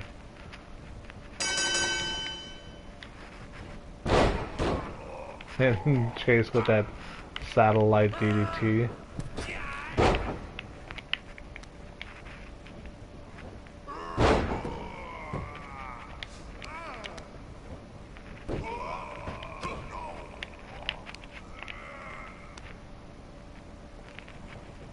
Okay, I get it.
Let's bring the classics out.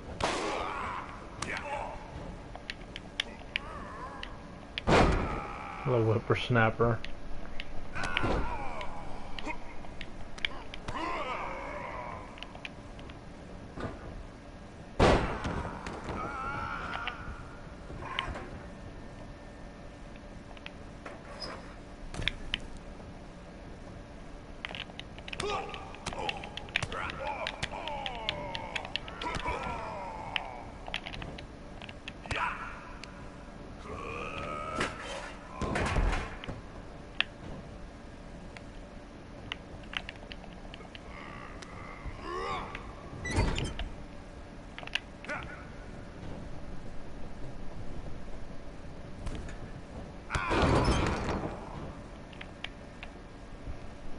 That shotgun drop kick leading up to the vertebraker.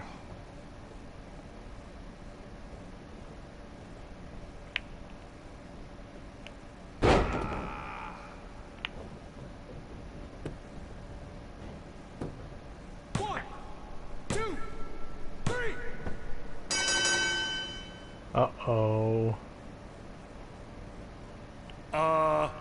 Guys, what the heck? It was like this when we came in? Clean it up now, and then come find me. We're gonna have a little talk.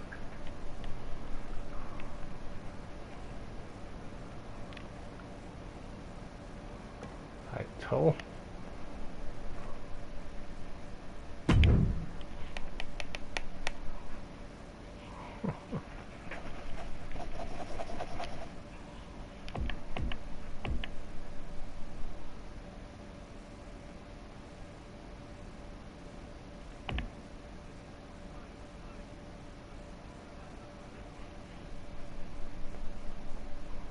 One thing with these weapon matches, definitely the safety. Cause So, give it to me straight.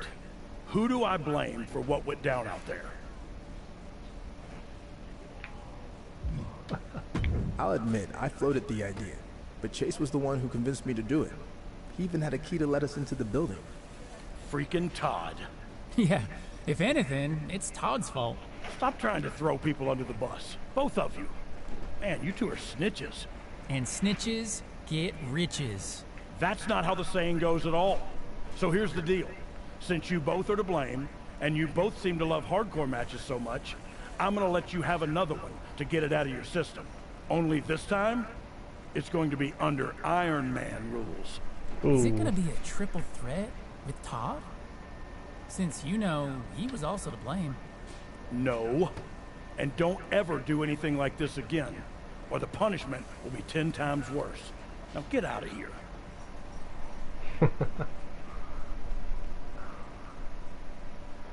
That's interesting. Under Iron Man rules. I swear. I honestly think Road Dogg just kind of phoned it in with that performance. Just that part alone. But there's only so much you can do with these backstage segments.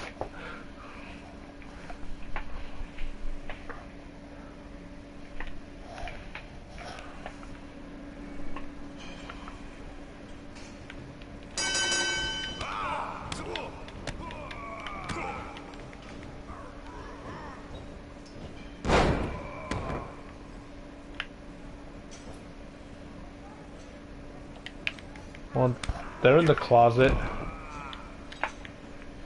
Hey, I'm wearing my Charger shirt. Haven't bought a Charger shirt in like forever. Look at this. That's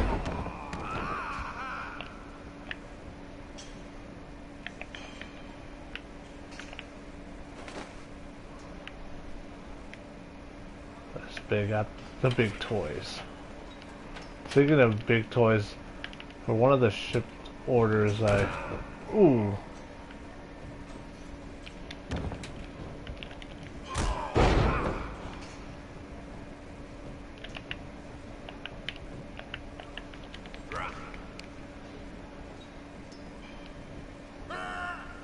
Ooh, right on the ladder.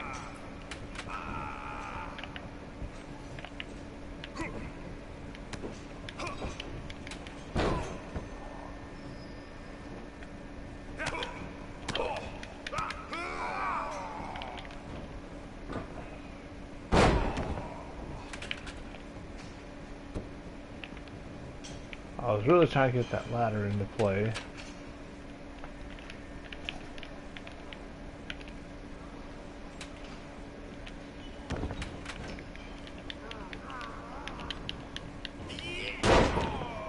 Right on the ladder.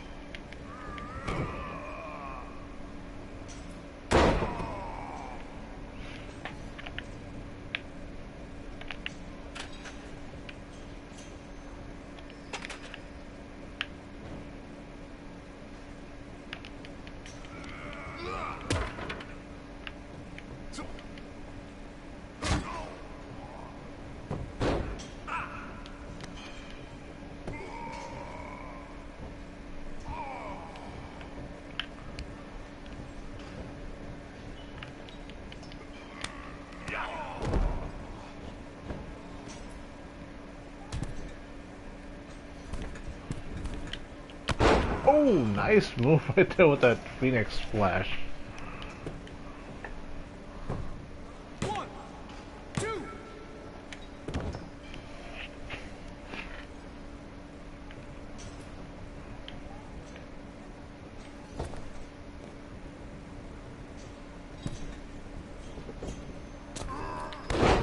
Ooh.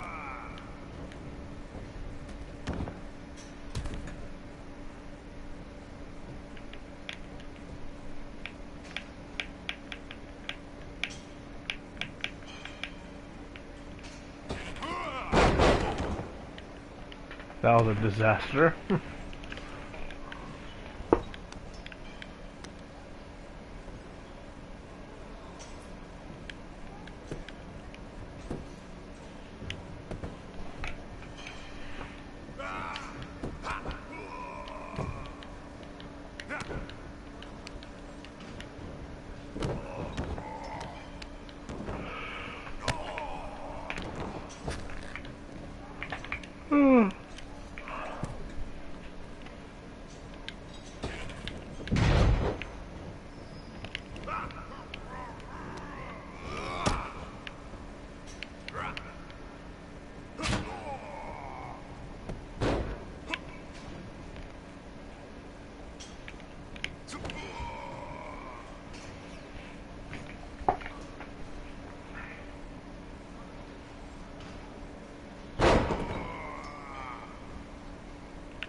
One, two, three.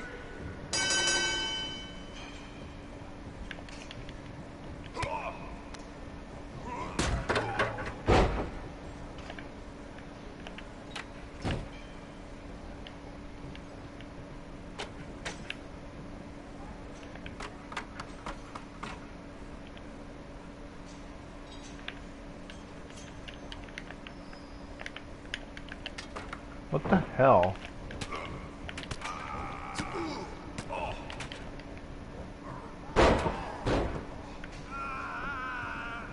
I'm bored with the ladder.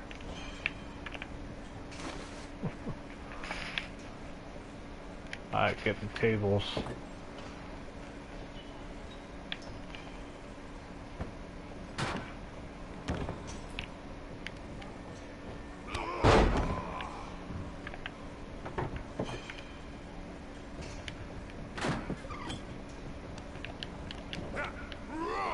Ooh, poison Rana.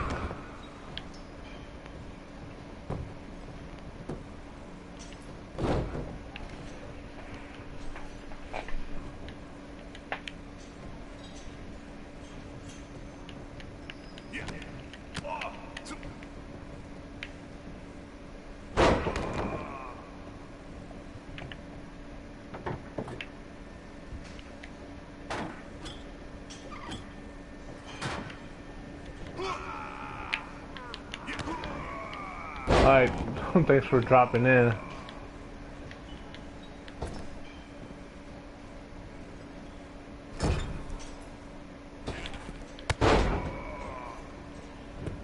You're in the ropes.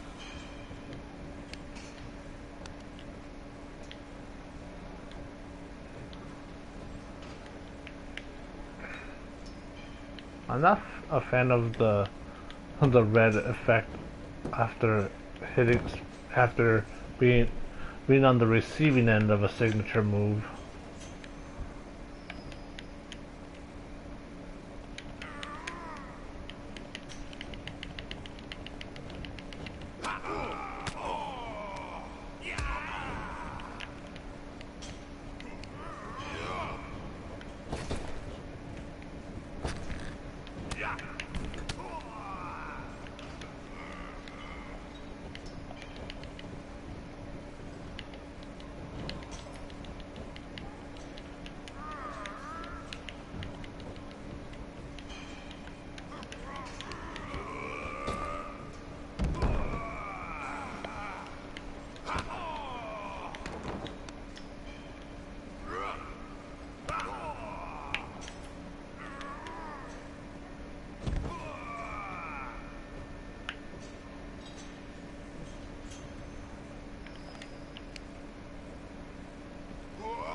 A trifecta of German suplexes.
Yeah, at least someone got to go through a table.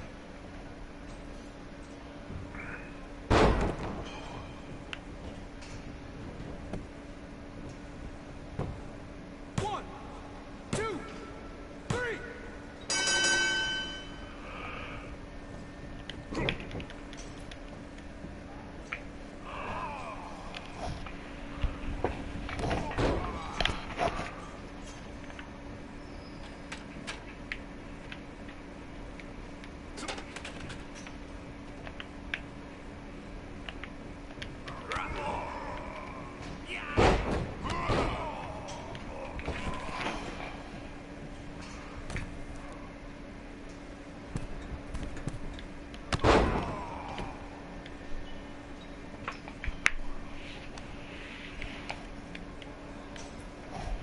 Unsold. One, two.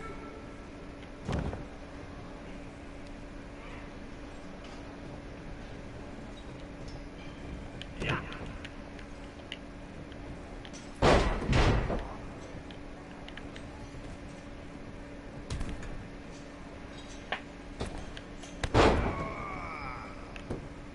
Break the hole. So the same voice samples for the referee are still being used since SmackDown vs. Raw 2009.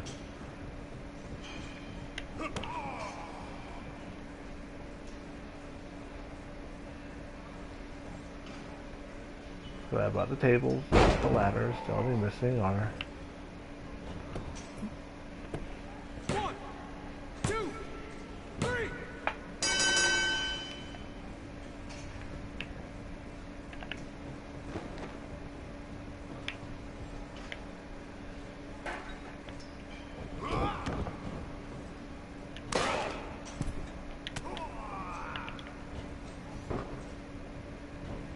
ooh, what a counter.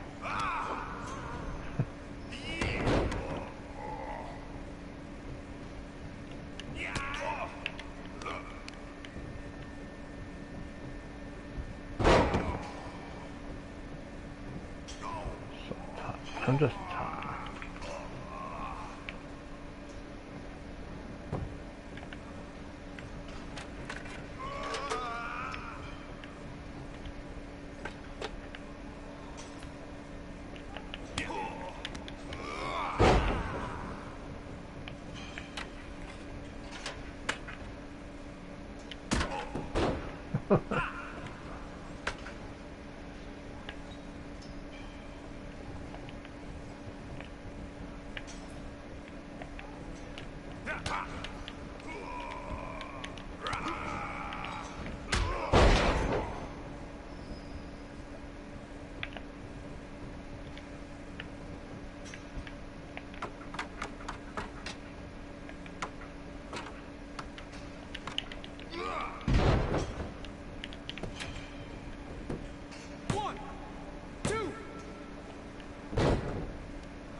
That's brilliant.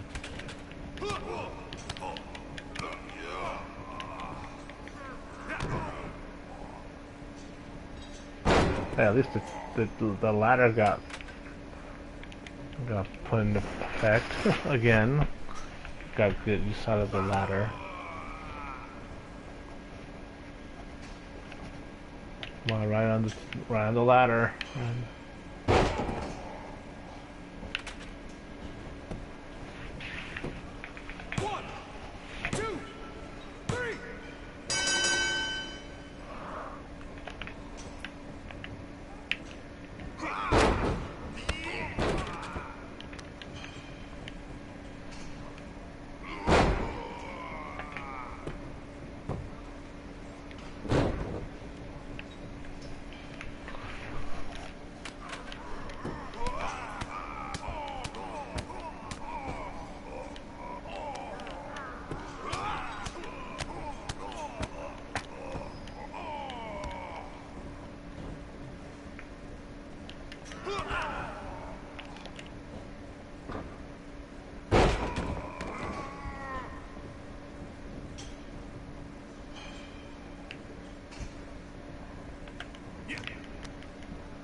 Seconds.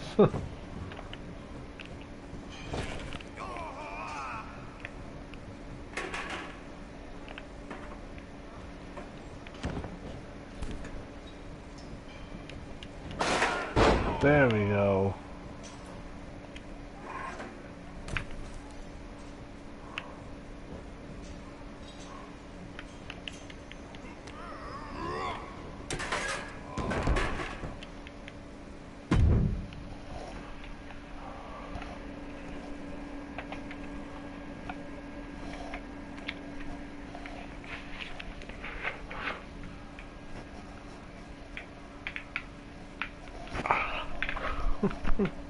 Snitches get riches.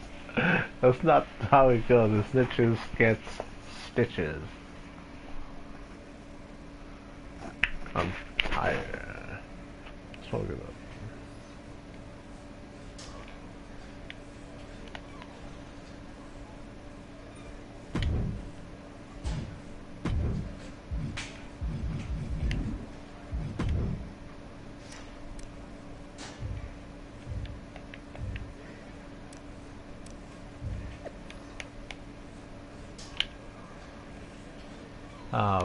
You should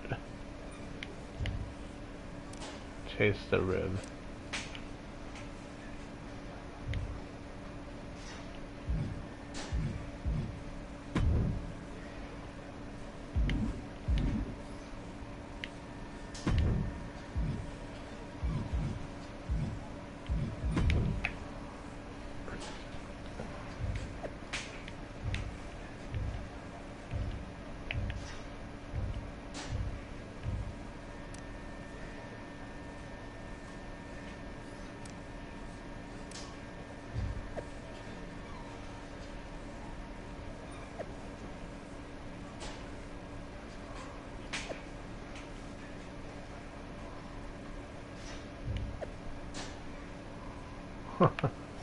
Yeah, because one thing is there's in the invite. Because one thing is I think I'm at a standstill as far as like how much I can advance. I took my belt off.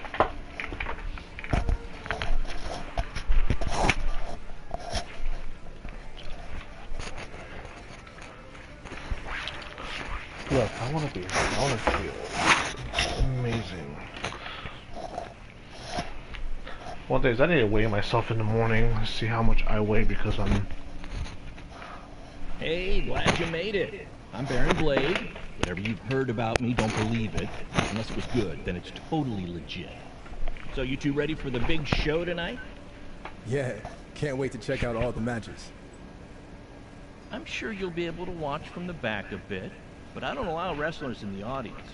Unless it's a light house and we need to beef up the head count, but that's not the case for tonight.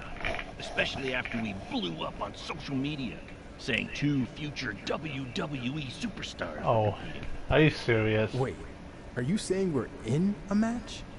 Yeah, I sent Chase a message about it. It said, bring a friend to the show, need more matches. Chase, what the heck, man? To be fair, the one other time we met, you talked non-stop about how much you loved collecting matches from restaurants you ate at. So I guess me bringing some from several different local establishments was a complete waste of time. Oh, no, I'll still take those. Thanks. This is exactly what I was afraid of. I didn't want anyone to know we were here, and now we're going to wrestle? Not my problem. And like I said, it's already out there on social media, so you might as well go through with it anyway. You should probably go get changed into your gear. I don't have any gear. I thought we were just here to watch the show, remember? Oh, come on, man. You always bring your gear. Rookie mistake. Just wrestle in your clothes, I guess. Remind me to never listen to you again. How would I be able to remind you if you're not gonna listen to me again? You're the worst. Damn, that sucks. I'm thinking I'm just gonna finish off the last 2 things that are left over. Baron Blade. Because in 2k20 is when they revamped this character to be someone that a former talent, because Baron Blade in the since 2K put their own stamp to it, has always been a fictional character, like either a rival or a producer, or in the last 2 games an indie promoter who used to have ties with the Big Fed in Stanford. Here's what I'm sore. The outside part of the pectoral muscle.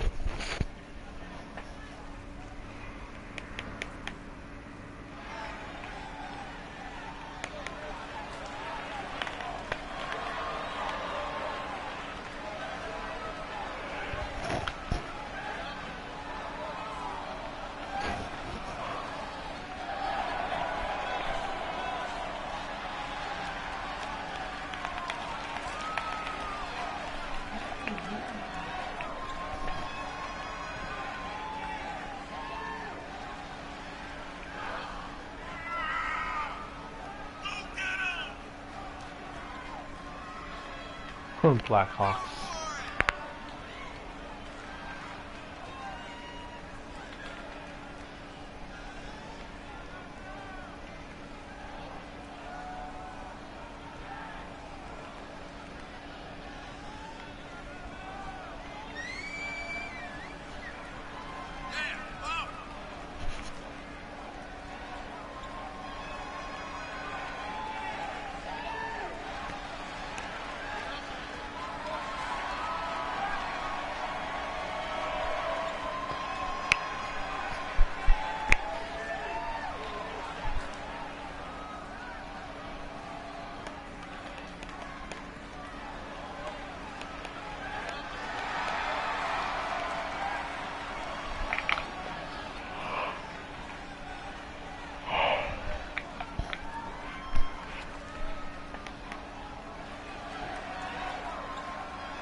So here comes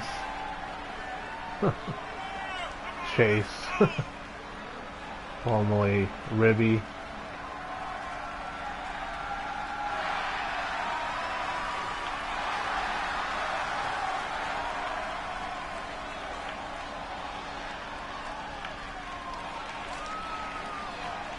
What is that tattoo on his upper abdominal region?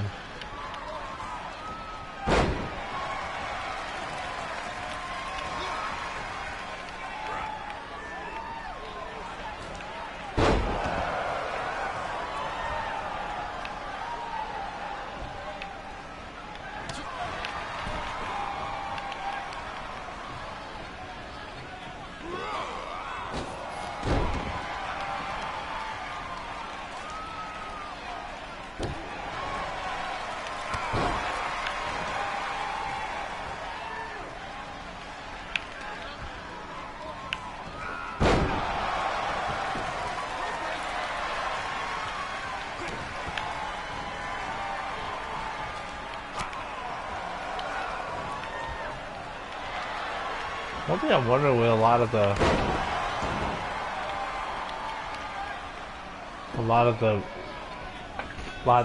of wrestlers that professional wrestlers, like what's their background for a lot of them? Because I know from the old days of wrestling, there used to be a lot of legendary football players that did a little bit of pro wrestling back in the day. Like I think Bronco Nagurski, I think may have been did a little pro wrestling. And talking about a legendary football player from like the 20s and 30s. Of course, the big cat Ernie Ladd.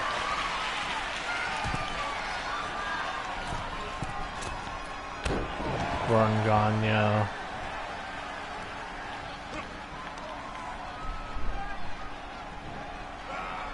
Oh, those are ribs. like his previous gimmick in 2k20.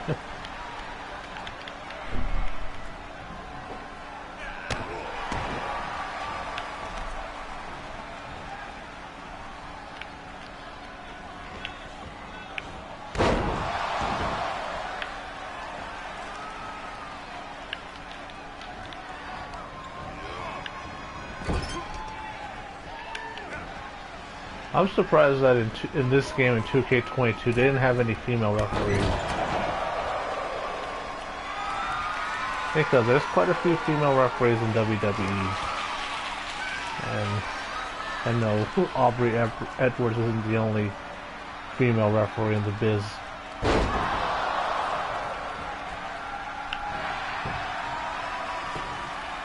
Cover 1, 2.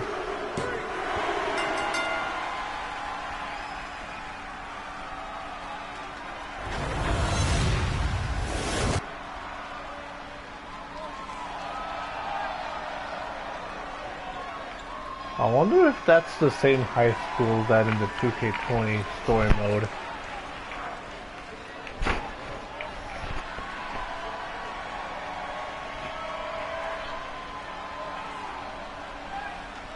So where's Josie Jane?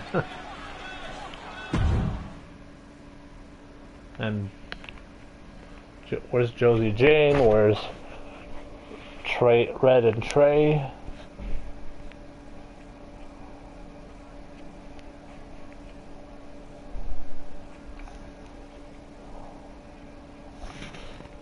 Damn, it's almost midnight.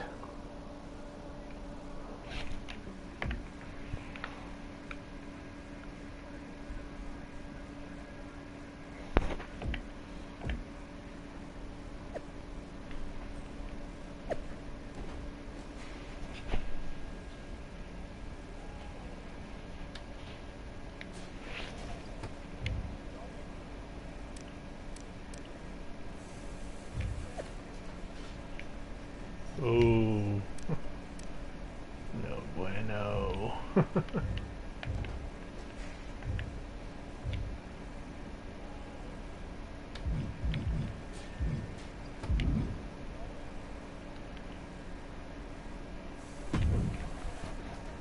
Well, look who it is. The two hottest stars on the Indies.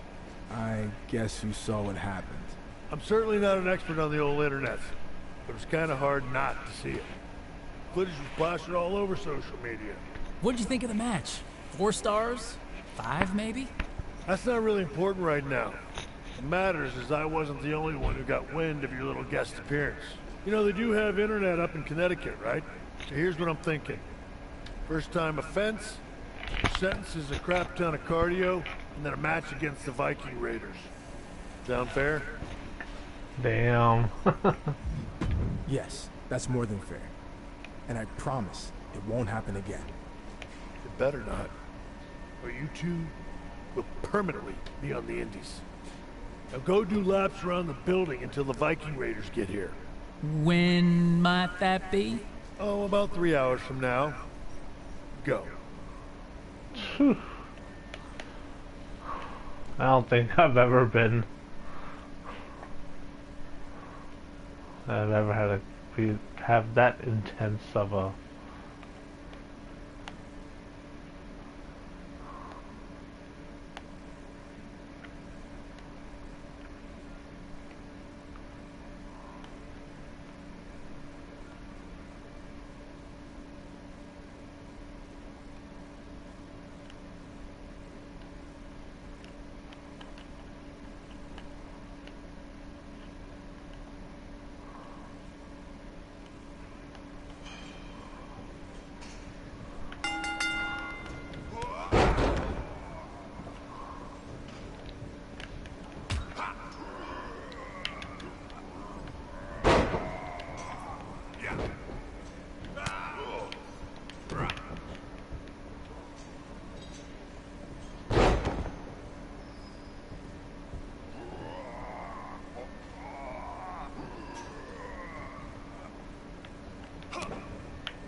Who else with a football background?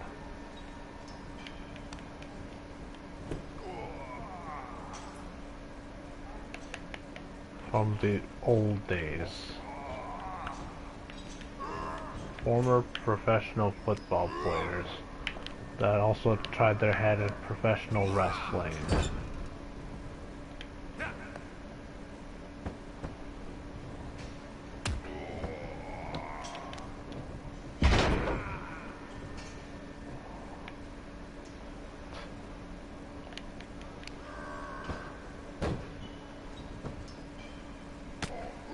Ooh.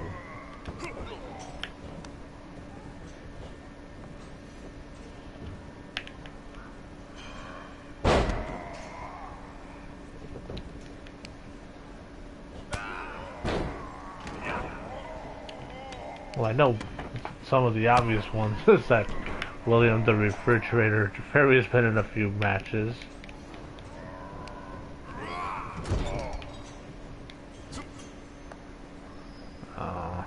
Obviously Bill Goldberg, The Rock.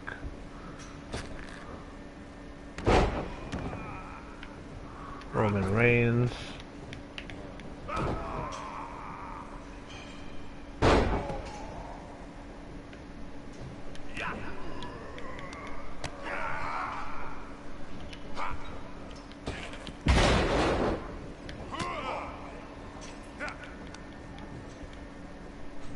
Who else is? Which other professional wrestlers have also tried their hand at pro wrestling, as far as my knowledge goes?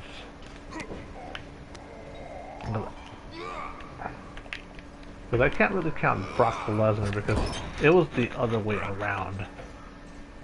Because he first was an amateur wrestler in college, and then he went to train at OVW, and then he tried his hand at professional football because he was a college wrestler at the University of Minnesota.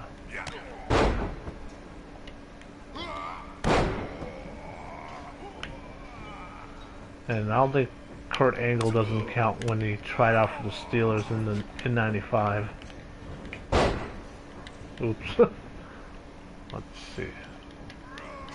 Because The Rock played a year in the CFL.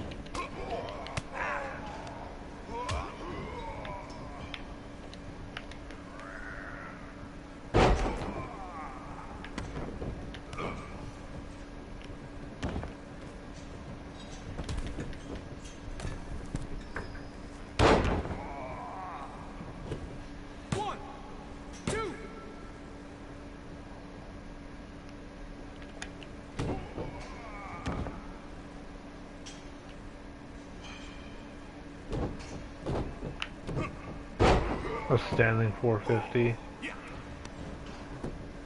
One, two, three.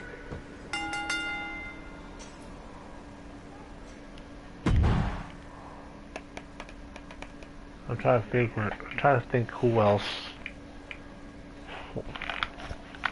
But not Madcap Moss, but part of the Hype Bros.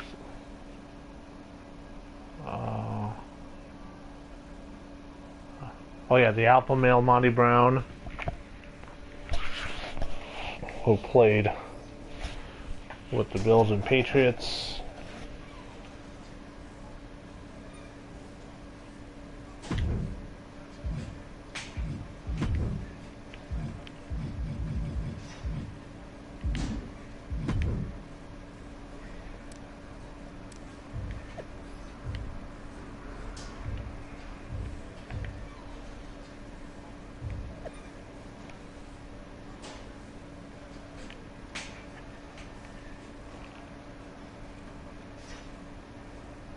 Same thing 40 years ago, in the 80s.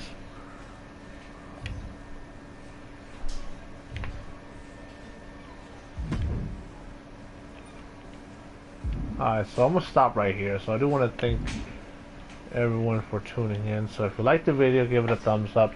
If you're not subscribed yet, then I highly recommend you doing so. So next week we'll be back on 2K19. So one thing I definitely need to do more of these 2K22 live streams where it's more focused on the MyRise. That way I can do 1 hour for the male version and one for the female version. So with all that being said, this has been your homeboy XtremeTony. Thank you all for watching. Como siempre, I bid you guys adios and we'll see you guys next time.